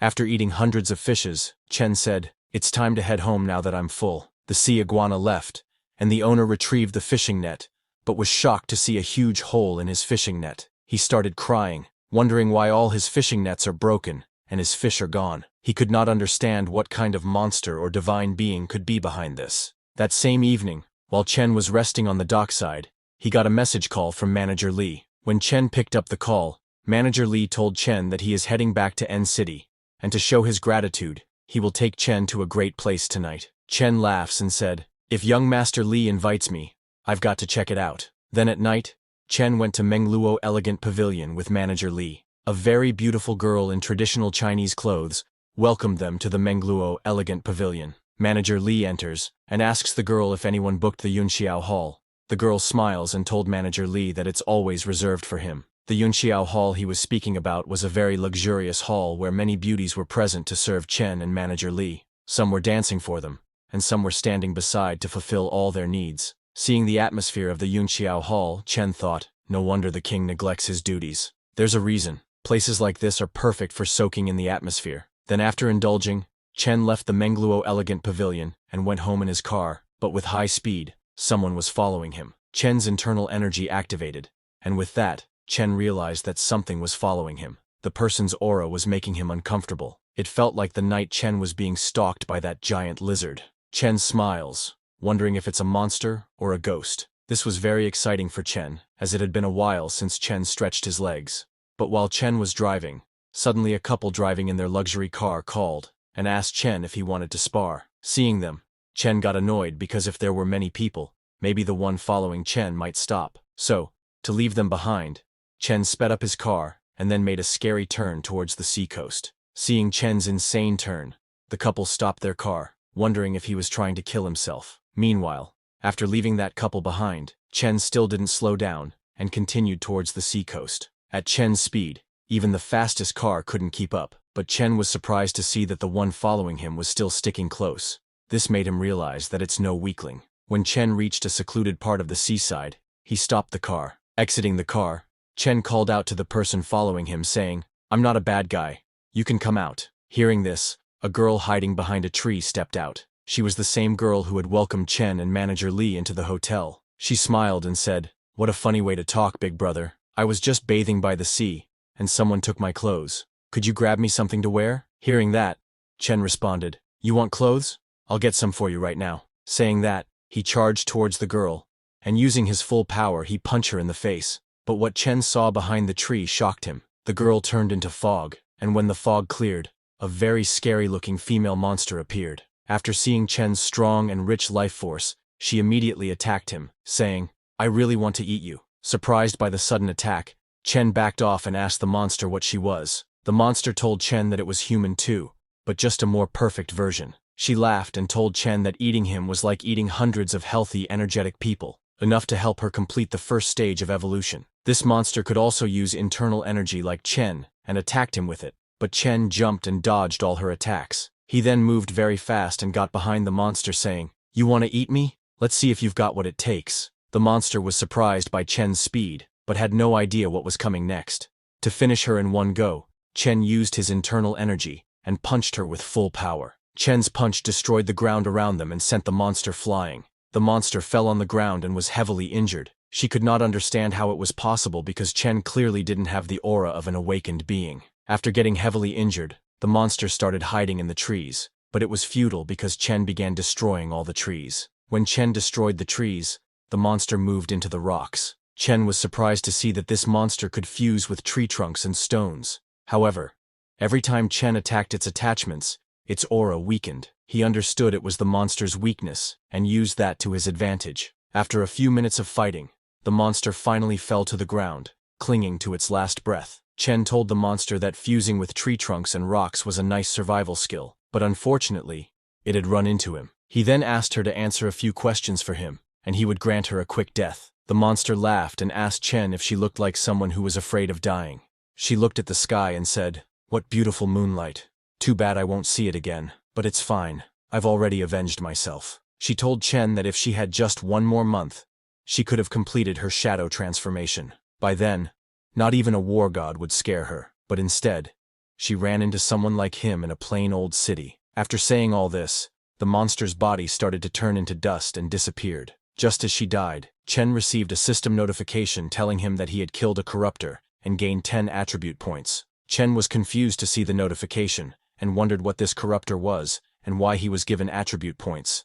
Another system notification came telling Chen that attribute points could enhance skills, strengthen weapons, and improve him. They could also unlock special abilities like lightning, ice, fire, and many more. Looking at that message, Chen thought that since he already had extraordinary powers, and soon the giant lizard would too, he smiled, understanding that with the use of these attribute points, his sea iguana could turn into a real-life Godzilla. Chen then left the seaside and went to his warehouse, where he started searching for information related to Corruptor and Awakener on his computer. However, his search found no relevant information. Realizing that the authorities had blocked these details, he thought, "It's fine. I'm too weak now.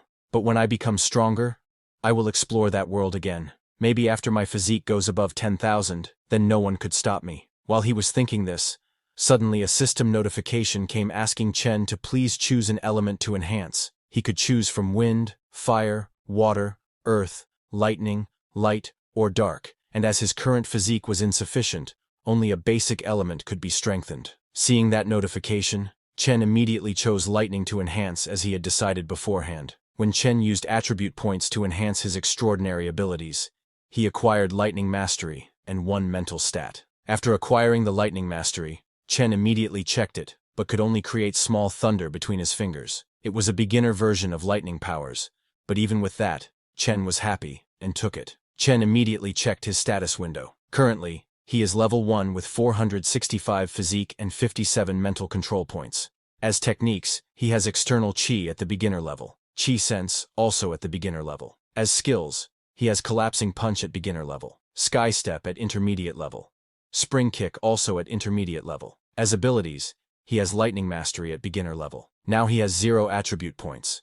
He has 1 clone named Scaled Thorn Lizard, which has evolved 2 times. It is already a mature beast, and aims to become a beast lord. It needs 5,000 points for the next evolution, and currently has 3,190 points. Its abilities are Observation Haki, Armament Haki, and its talents are Water Affinity and Lightning Mastery. Seeing the status window, Chen was surprised to see that even Lightning Mastery has experience points and can be improved through training. After acquiring the Lightning attribute, he connected with his sea iguana. While looking around, he saw a huge fish. The sea iguana immediately attacked the fish, and its attack included some lightning power. The fish, hit by the sea iguana's lightning attack, died instantly. It was another mutated sea beast, no less threatening than the giant spider from last time. When the sea iguana ate the fish, it gained 980 evolution points. Chen was surprised to see that even the giant lizard now has lightning mastery, and it's stronger than his own. Meanwhile, at N City Airport, the police deputy chief was there to receive 2 agents from the Special Affairs Bureau. One man in a black suit introduced himself as Huang Junfeng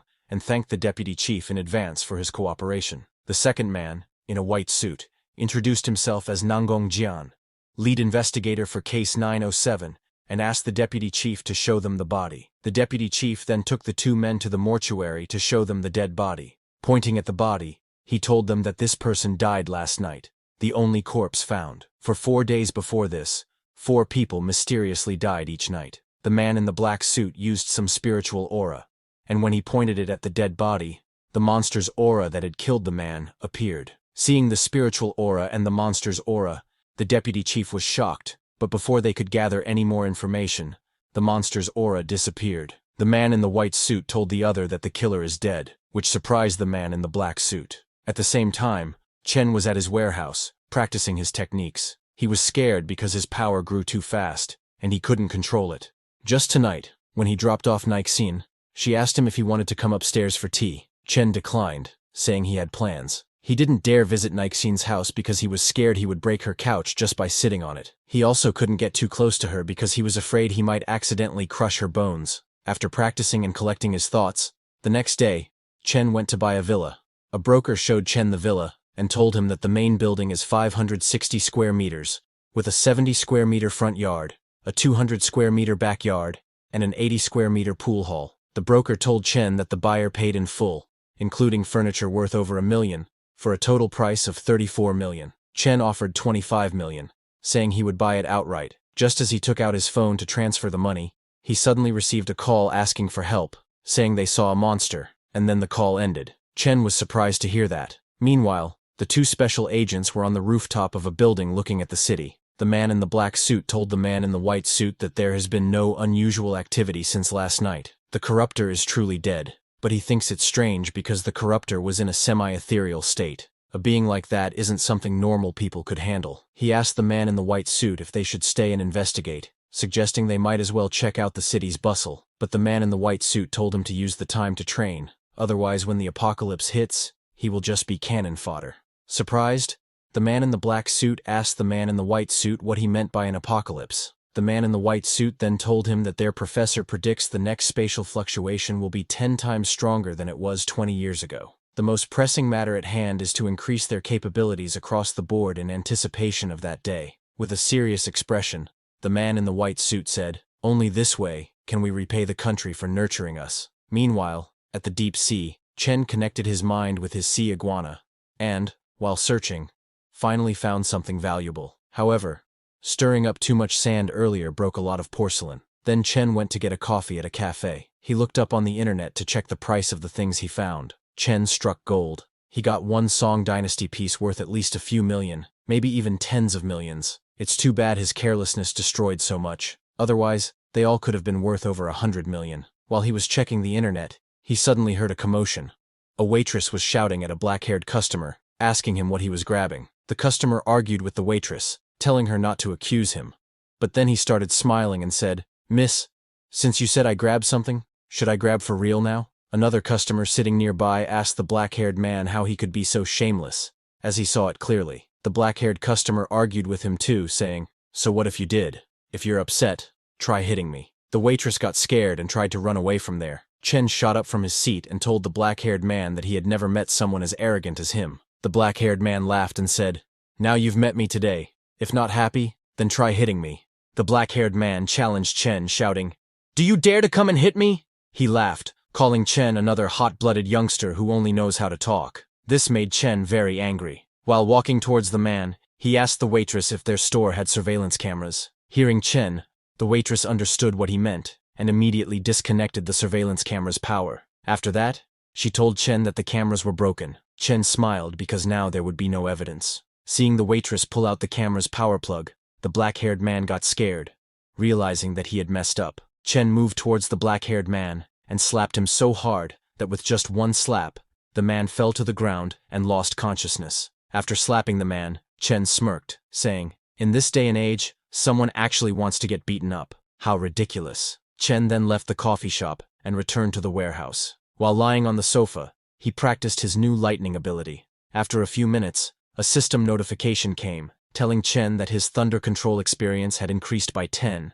and his mental strength by 1 point. While practicing, Chen thought to himself, "A human life, barely a century, is but a blink in the lifespan of a star, and one day, I will break through the boundary of life and death." The next day, while leaving in his car, Chen asked his secretary to find some time to study accounting books, because she would have to handle the company's finances when the time comes. Chen added that he would pay her double. The secretary hesitated but accepted as her pay would double. Seeing Chen entering the car, she asked him where they were heading next. Chen told her that they were going to sell some stuff.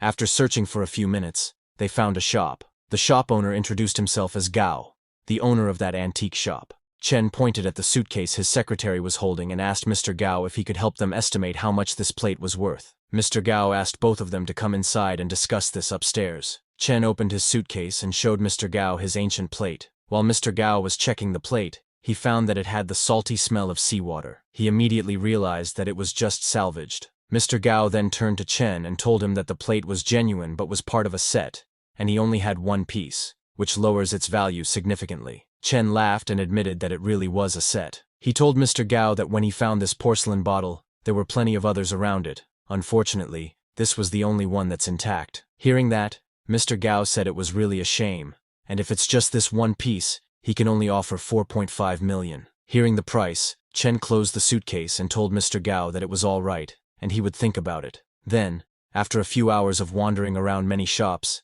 Chen and his secretary were standing on the street. The secretary, while drinking a coffee, told Chen that after visiting so many stores, Mr. Gao still seemed the most genuine. Chen, who was eating some snacks, said, "Well, he did make the highest offer. Maybe we should just sell it to him." But Chen felt that there was something off about the look in Mr. Gao's eyes. That guy was definitely hiding something. Sometime later, in a luxurious villa's living room, Mr. Gao went to meet his boss. The boss asked Gao if he was saying he had found a lead on the sunken ship he was searching for. Mr. Gao showed the plate that Chen sold him, and asked his boss to look at the porcelain, which had the official seal they had been looking for. Mr. Gao told his boss that the porcelain was sold to him by a young man, so that young man must know more details. The boss told Gao to give the information to Fox, and within half an hour, he wanted everything on that young man. A few minutes later, Mr. Gao had all the information about Chen. Gao told his boss that this young man was an ordinary college student who suddenly spent 3 million to buy a luxury car, and even went overseas with Li Tianrui.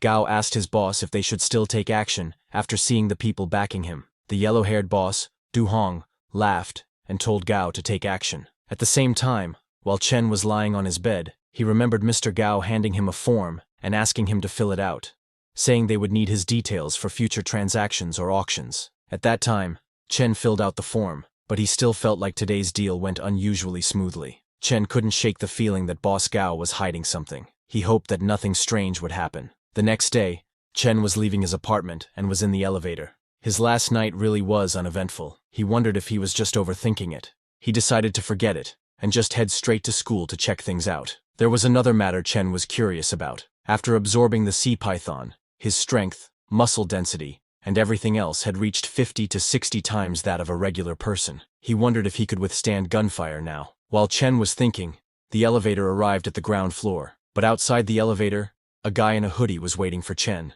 Just as Chen came out of the elevator, the thug grabbed Chen from behind and told him not to move or make a sound. He asked Chen to come with him. The thug had a gun pointed at Chen's back, so Chen decided to go with the thug. The thug took Chen into a car where his other partner was waiting. The thugs kidnapped Chen and headed to their base. While Chen was in their car, he acted scared and asked the thugs where exactly they were taking him because he didn't recall ever offending them. The thug who was driving told Chen that they were taking him to meet someone and asked him not to try anything. The thugs took Chen to an abandoned warehouse where many other thugs and their boss were waiting for him. The thugs told their boss that they had brought the guy. Hearing that, the thug boss looked at Chen angrily, shouting, "Let me see what kind of guy kept me waiting all night." After seeing the thug boss's face, Chen's attitude shifted from scared to his original calm self. With a smile he asked, "Why is it just you guys?" Seeing Chen like that, all the thugs became alert. The thugs who kidnapped him were confused because he had been so scared earlier, but now he was suddenly calm. Chen's calmness was unnerving. The thugs immediately realized that something was off. The thug boss shouted, asking his men what they were standing around for. He told them to grab their weapons. All the thugs pointed their guns at Chen.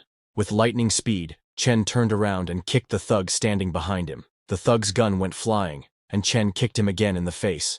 Chen quickly grabbed the gun, and the thug fell to the ground and died in just one move. Seeing that, the thug boss gripped his gun tightly and asked Chen to put the gun down. The other thugs did the same and put some distance between themselves and Chen. Nervously, the thug boss said, "You've got one gun, but I've got two. And by the way, your gun only has one bullet. You're surrounded by us." Hearing that, Chen smiled and asked the thugs if they hadn't figured it out yet. It was actually them who were surrounded by him. Chen looked down on the thugs and asked, "Now tell me, who's behind you? If you're honest, I'll make it quick for you." The thugs didn't agree with Chen and tried to get closer. So without any hesitation, Chen fired his last bullet, shooting the thug boss in the head and killing him instantly. Seeing that Chen was out of bullets, all the thugs shot at him. But Chen immediately threw his gun into the air and blocked the bullet, using his internal energy to grab the bullet aimed at his body. Seeing this, the thugs' jaws dropped. They were all shocked and scared, thinking he was a monster. After catching the bullet, Chen himself was amazed at how powerful he had become. After that, Chen began a one-sided beating of the thugs, leaving only one alive to get information. He asked the surviving thug who had sent them after him. The dying thug told Chen that it was the director of Longhua Group, Chang Du-hong, who also owned the shop on Guan Street and lived at Guanshan Villa, number 3. Just as the thug disclosed this, the thug boss's phone started ringing. Chen picked up the thug boss's phone and answered the call, saying, "You're Du-hong, right? I'm Chen Chu. See you tonight." Hearing Chen's warning, Mr. Gao got a little scared and told his boss Du-hong that Chen was dangerous. Boss Du-hong told Gao to get ready, saying, "Let's see if this kid dares to come here." Meanwhile, Chen, having Du-hong's address, ran all the way to Du-hong's house. Chen was so fast that even a car traveling at 120 meters per second could not match his speed. Meanwhile, security at Du-hong's villa increased, with many bodyguards with guns patrolling and guarding the entire villa, including 3 bodyguards in Du-hong's office. After waiting for a few hours, Gao asked, "Do you think that Chen got cold feet?" Du-hong responded that Chen had single-handedly defeated 7 people who all had guns, indicating there was more to him than it seemed. Du-hong was not worried because he had a dozen gunmen and several dozen more loyal subordinates. Du-hong smiled and said it was time to put them to work. While they were talking, suddenly the whole villa's electricity was cut down, plunging it into pitch darkness. All the bodyguards panicked as they could not see anything. Guards beside Du-hong ordered the outside guards to activate backup power. Then they received a message that the main gate's CCTV was broken, followed by another message that even the front door's CCTV was broken. Du-hong started to get scared and ordered the bodyguards to shoot anyone who came in, no matter who they were. On the other hand, one by one, Chen took out all the bodyguards from the hallway and the garden.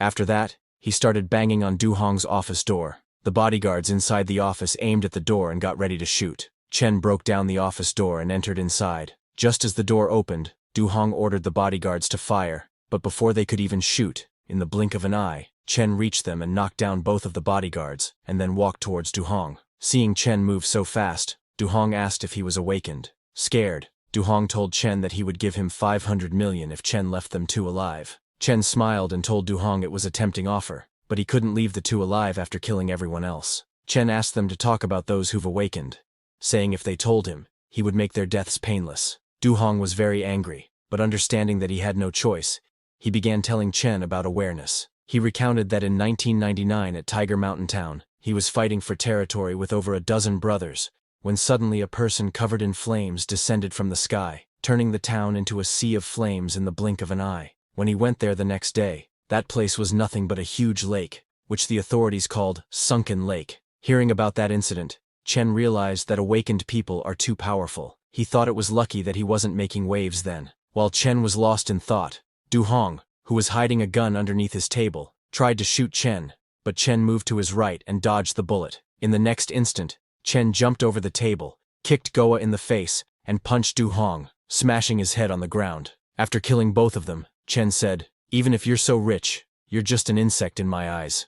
If you're within reach, you're as good as dead." After killing them, Chen burned Du-hong's villa. A few minutes later, the police arrived at Du-hong's villa and found it burnt to rubble. A policeman told the deputy chief that 31 bodies were found in total, one of which was the director of Longhua Group. Looking at the villa, the deputy chief guessed that it was Chen as they had found Chen's information in Du-hong's phone. The deputy chief guessed that Chen should also be responsible for the deaths of the people in the Red Forest. Seeing the unusual movement of the underground, the deputy chief understood that the next attack was imminent, so he was planning to give Chen a chance, but he's just too cruel. He's forsaken the straight and narrow. On the other hand, when Chen returned to his warehouse, he saw that the chicken he had was gone, and there were oil marks.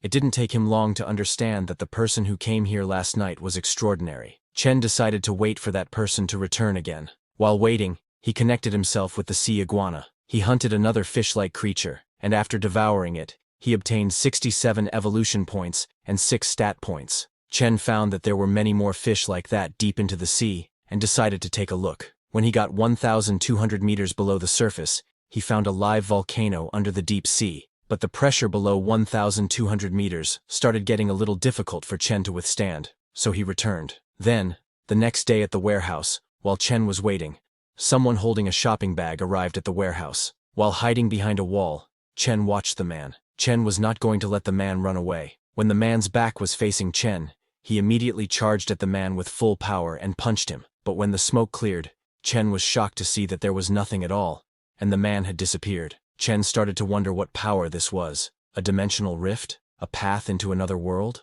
What else could it be? While he was thinking, suddenly the ground underneath Chen turned blue. Immediately, a system notification came telling Chen that his body was being corrupted by polluted energy. Another notification came telling Chen that although his body was powerful enough to be immune, this resistance would be overcome after 5 hours.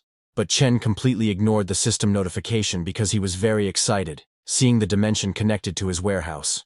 Just as he entered this other dimension, he saw a door and something standing outside. Before Chen could understand what was happening, the thing standing outside jumped to attack him. It was a green-colored humanoid monster whose head looked like a squid. Seeing that, even Chen got confused, wondering if it was a zombie or some other monster. Just as the monster tried to attack, Chen punched him in the face, blasting his head into pieces. A system notification came, telling Chen that he had killed a defective demon corpse and had gained 2 stat points. After killing that monster, Chen turned to the door. There was a signboard above the door saying, "Tiger Mountain Town welcomes you." Chen entered the door and found a whole town behind it. Seeing Tiger Mountain Town, Chen immediately remembered that it was the town that Du Hong told him had been flattened into a lake overnight. It didn't take long for Chen to understand that this town wasn't destroyed by humans. It was pulled into another world. Chen decided to return for now because it was dangerous here. While he was going back to the door from which he came, an orange-haired little girl was observing him while standing on a huge tree. That little girl had the chicken that was stolen from Chen's warehouse.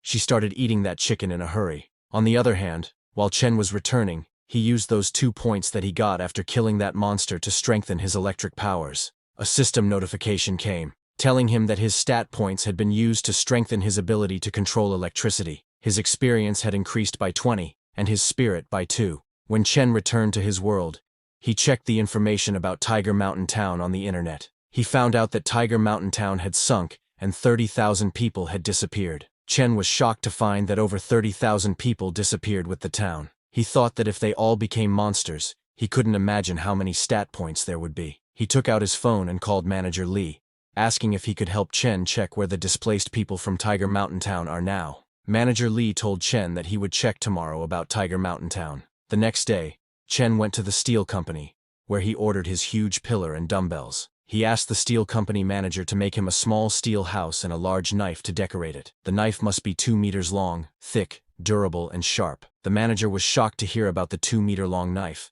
and told Chen that this might be difficult, because there are regulations on the production of knives.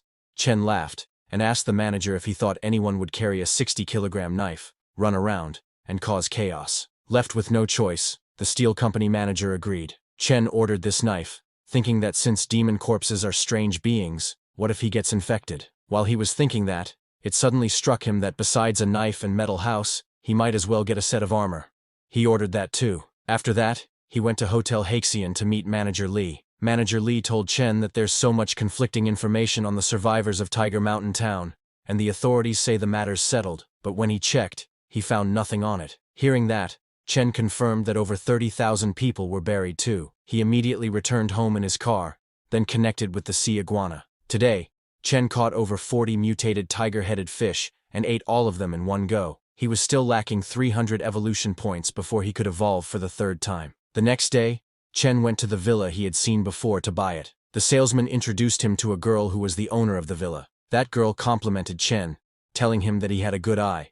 But Chen got straight to the point and immediately took out money. He told the girl that they could begin talking after she inspected it. The girl was shocked to see $20 million in cash. After buying the villa, Chen returned to his warehouse, connected with the sea iguana, and started hunting. Today, he went 1,500 meters below the surface, and, during today's hunt, he gained 300 evolution points. A system notification came telling Chen that he had reached the maximum possible points for the next stage, and asked if he wanted to evolve. Chen chose yes to evolve. Just as he chose the sea iguana's evolution to begin in the deep sea, its whole body got covered by internal energy. After the sea iguana's evolution, when Chen checked his internal energy, he found that it had increased significantly. Now, he can hear the sound of ants moving food from 100 meters away, and 300 meters away. A patrolling security guard is complaining about his life. Chen's strength and speed have doubled, but he is as nimble as ever. He is leveled up to Earth tier, and his constitution has reached 1,000 along with his spirit, which has reached 200. Suddenly, Chen got a system notification telling him that now he has 2 talents. One is affinity for water, and the second is electric fire breathing, which helps him control over electricity. Chen was surprised to see his electric fire breathing talent, but it didn't take him long to understand that it should be because he ate all those mutated tiger-headed fish. On the other hand, when Chen connected to his sea iguana, he was shocked to find that it has become 40 meters long. At this point, it is not just an overgrown lizard, it is as big as Godzilla. Chen immediately tried his new electric fire-breathing talent, and shot flames from its mouth, and found that he was too weak internally. His electric fire is average in terms of power. While Chen was wandering around the sea surface, he saw a pair of eyes in a crack looking at him. Chen realized that there's a big guy down there. Without hesitation, Chen went inside and found a huge fish, even bigger than Chen's Godzilla in size. Chen immediately grabbed the giant fish's mouth with his sharp claws. Chen thought that once he ate this fish, he would probably be able to snap an aircraft carrier in half with one bite. Without giving that fish any chance, Chen split the fish's head in one go and killed it. When he ate that tiger-headed fish, it gave him over 2,000 evolution points and a lot of fiery energy. After that, Chen went into a cave. This cave was that huge tiger-headed fish's territory. While he was checking that, suddenly he saw something which shocked him completely. He saw a skeleton of some kind of sea monster, which was 100 times bigger than Chen's Godzilla, but it was killed, and a huge metal nail was stuck in its head. It was too terrifying and gave Chen a sense of fear that he couldn't quite name. He saw that there was something in that huge skeleton's head, and the power in Chen's body was roiling towards it. Suddenly, a system notification came telling Chen that he had discovered an ancient factor and asked him if he wanted to absorb it. Chen immediately said yes, because he understood that this was something that would significantly increase his strength. Just as he chose, Chen's Godzilla's whole body got covered by huge amounts of energy. Another system notification came telling Chen that he had absorbed an ancient factor and was now undergoing an extraordinary evolution. He obtained the power of an ancient beast, Crimson Flame. Slowly, Godzilla started absorbing the energy of the Crimson Flame, and second by second, the energy of the Crimson Flame was increasing. Chen decided to test this Crimson Flame and opened its mouth and shot a beam of flame. This beam of flames was so strong that it destroyed a whole island in one go. Chen was shocked to see the terrifying show of power. With one blast of energy, an island disappeared. A few days later in the warehouse, Chen's 2-meter sword and titanium alloy armor had arrived. The sword weighed 120 kilograms, the perfect weight for Chen. He decided to call it the Heavenly Sword. He checked the titanium alloy armor and saw that it was not bad either. It was pretty handy in combat. After he was completely ready, he activated his detection technique. After he had evolved, he could detect other beings.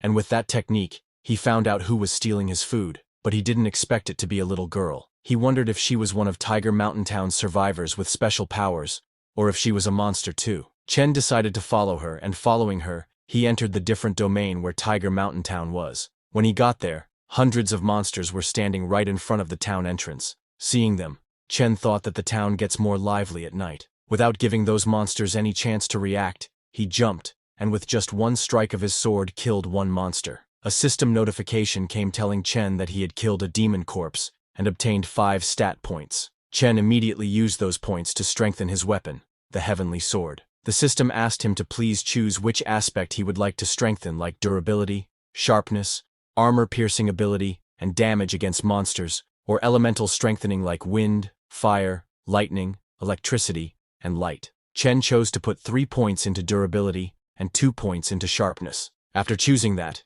he swung his sword again to kill more monsters. Suddenly, there was an explosion of energy and smoke spread everywhere. From that smoke, a huge monster with red glowing eyes came to attack Chen. This monster was fast and surprised Chen, but it was not fast enough to escape from him.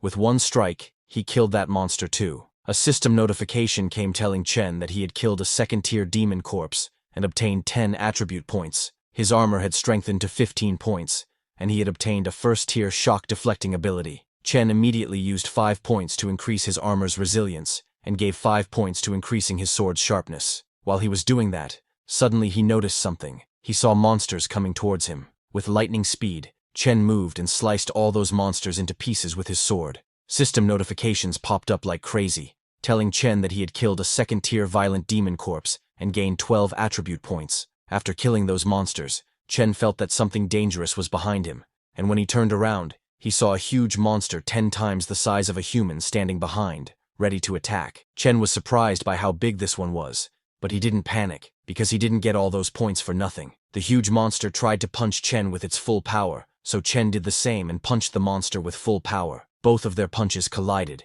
creating a powerful explosion, and both Chen and the monster were pushed back. Chen realized that this monster was basically as strong as him, but it was too slow, so it was no fun for Chen. He jumped high, and with 2 strikes killed the giant monster. A system notification came telling Chen that he had killed a 5th-tier armored demon corpse and gained 100 attribute points. He also discovered the demonic armor element and could now use 10 attribute points to absorb it. Seeing the notification, Chen thought, no wonder this monster was so strong. It was actually a 5th tier. It makes sense that I would need to hit it over 10 times to kill it. I am still lacking a one-hit knockout move. While Chen was fighting, he suddenly heard a child's voice telling others to run away. When Chen got there to see who it was, he found that orange-haired girl hiding under a table. Chen immediately recognized that she was the girl who stole his chicken, but also reminded him to run. She didn't seem to have any ill intent. When Chen got closer, he saw Shi written on the girl's clothes. He gently petted the little girl and said, "You're Shi, right? I'm Chen Chu. You're my little sister now, so I'll take care of you. Let's go, Shi. I'll bring you to the city and get you a new set of pretty clothes." Chen took the little girl and left that dimension. While going in the car, Chen pointed at the lake, which was created after the disappearance of Tiger Mountain Town, and asked Shi if she knew what that dark lake in the flooded area was. Shi, not knowing how to talk properly, somehow told Chen that it's the Black Tide. She didn't know what's there, but it's dangerous. Hearing that it's dangerous, Chen did not dig deeper. He went to a shopping mall and bought many beautiful clothes for Shi. He then returned to his villa and gave Shi food to eat. Seeing the food, Shi became very happy and immediately ran to eat it. Chen then checked his status window. He was still level with 1000 physique and 200 mental control. His acquired techniques were external QI at beginner level and QI sense also at beginner level. His acquired skills were collapsing punch at beginner level, sky step at intermediate level, and spring kick also at intermediate level. His acquired abilities were lightning mastery at beginner level and crimson flame at beginner level. He currently had 80 attribute points. He had 1 clone, a scaled thorn lizard which had evolved 3 times. It's a beast lord that has ancient origins. It has 2,400 evolution value and needs 10,000 points to evolve. Looking at his status window, Chen thought that when he was fighting, he was completely covered, which suppressed his internal energy. But even then, he was able to show an explosion of strength, which could be a guaranteed kill. So with the 80 attribute points left, he decided to use them to strengthen his armor. Now that Chen had removed his armor, he tried using his internal energy and was shocked to find that he had broken past the intermediate level. He is now at least 3 times stronger than before. At the same time at Ning University, some students were gathered for a meeting. A guy with glasses told the others that the place where they are training sounds like it's at least lieutenant level. Another guy corrected him and told him that it's a 2nd lieutenant. A girl asked the glasses guy if he meant they had caught the eye of some secret department. Suddenly, another guy entered and told the girl that she was right. A special department had been established in the city. Once the training is over, successful participants will become lieutenants, but there will be various dangers. He also asked all the students if they wanted to join or give up. All the students replied in unison that they would join. On the other hand, at the warehouse, while training, Chen punched and created a hole in the iron pillar. His outer covering caused the Crimson Flame's power to coalesce inside him and then explode outwards. Chen decided that this would be his one-hit knockout OKO move. That punch had at least 150 tons of force, so he would call that move Exterminating Flame. He then continued, and after 100 punches, he stopped, thinking this should be more than enough training. Now, he was confident that if he ran into that demonic corpse again, 3 punches should do it. Chen then went to Ning University's campus in his luxury car. At the same time, the girl from that group of students was leaving the campus. She saw Chen and complimented that he was handsome. Jealous, her boyfriend told her it was an expensive car, so that handsome guy must have been born with a silver spoon in his mouth. He asked her why she cared about that man so much. The glasses guy told them that the handsome guy had saved Lin Roya from 4 kidnappers a month ago. Hearing that, the girl asked the glasses guy if that handsome guy was that powerful. Her boyfriend got more jealous and made fun of Chen, saying, "There is no way that little guy saved someone from 4 kidnappers. Maybe those were just some desperate guys, not real kidnappers." Well, leaving that aside, Chen went to his university's campus and played with Shi. After playing, they sat at a table to enjoy ice cream. While Shi was eating her ice cream, Chen connected to his Godzilla. Just as he connected, he saw a submarine right in front of his eyes. Chen scanned the submarine with his detection technique and found out that it was a yacht filled with bandits from kangaroo country, and that's why it was so small. It seemed like a good place for Chen to test his strength. In the submarine, the sonar detected a large life form 100 meters below rapidly approaching. They all panicked, seeing it moving towards them very fast. They were very scared because it was going to hit them, but they could not do anything against it. Chen's Godzilla scratched the outer layer of the submarine with its sharp claws. The 2 cabins at the back of the submarine were damaged and were leaking. Their sonar had been damaged as well. The captain of the submarine ordered his men to close the valves and stop the water from coming in, turn on the multi-beam bathymetry, set a destination, and get a picture of the surroundings. After a few minutes, a man told the captain that it was a huge creature around 40 meters long, even bigger than a blue whale. The captain was shocked, asking how something so big could exist since even blue whales are only 30 meters long. He ordered his men to close the back hatches and resurface. A man told the captain that the water ingress was severe, and that the huge monster was still attacking. Hearing that, the captain ordered them to fire the torpedoes and set the turbines to their maximum power and resurface as fast as possible. Seeing the torpedoes coming, Chen turned around and swam away. He reached a speed of 200 kilometers per hour. At this speed, the torpedoes wouldn't be able to catch up to him, but this show had just started. Chen then took a turn and headed towards the submarine, and the torpedoes followed him. He immediately hid behind the submarine, and the torpedoes, unable to change their direction so fast, collided with the submarine and exploded with a huge explosion. Seeing the power of the explosions, Chen realized that if he were directly hit, he would definitely be injured. This made him understand that he had to get even stronger. Then, after eating the ice cream, Chen went to his university's evening party. There, a yellow-haired girl was performing a traditional dance. A man standing beside Chen complimented the girl, saying she was one of the 4 beauties from all the new students, and that she danced as nimbly as a bird. When Chen saw the yellow-haired girl's face, he immediately recognized her as the girl he had saved on the road where she was lying and had been drugged. She, sitting in Chen's arms, complimented the girl, saying she was very pretty. That's all for today, everyone. Before we wrap up, I want to let you know that we've recently launched a membership program here, where you can enjoy perks like early access to videos and soon, exclusive content just for members. You'll also receive custom badges and emojis to enhance your interactions. If you're interested, consider joining our membership to enjoy these benefits. Check out the link in the description to join. See you all in the next video.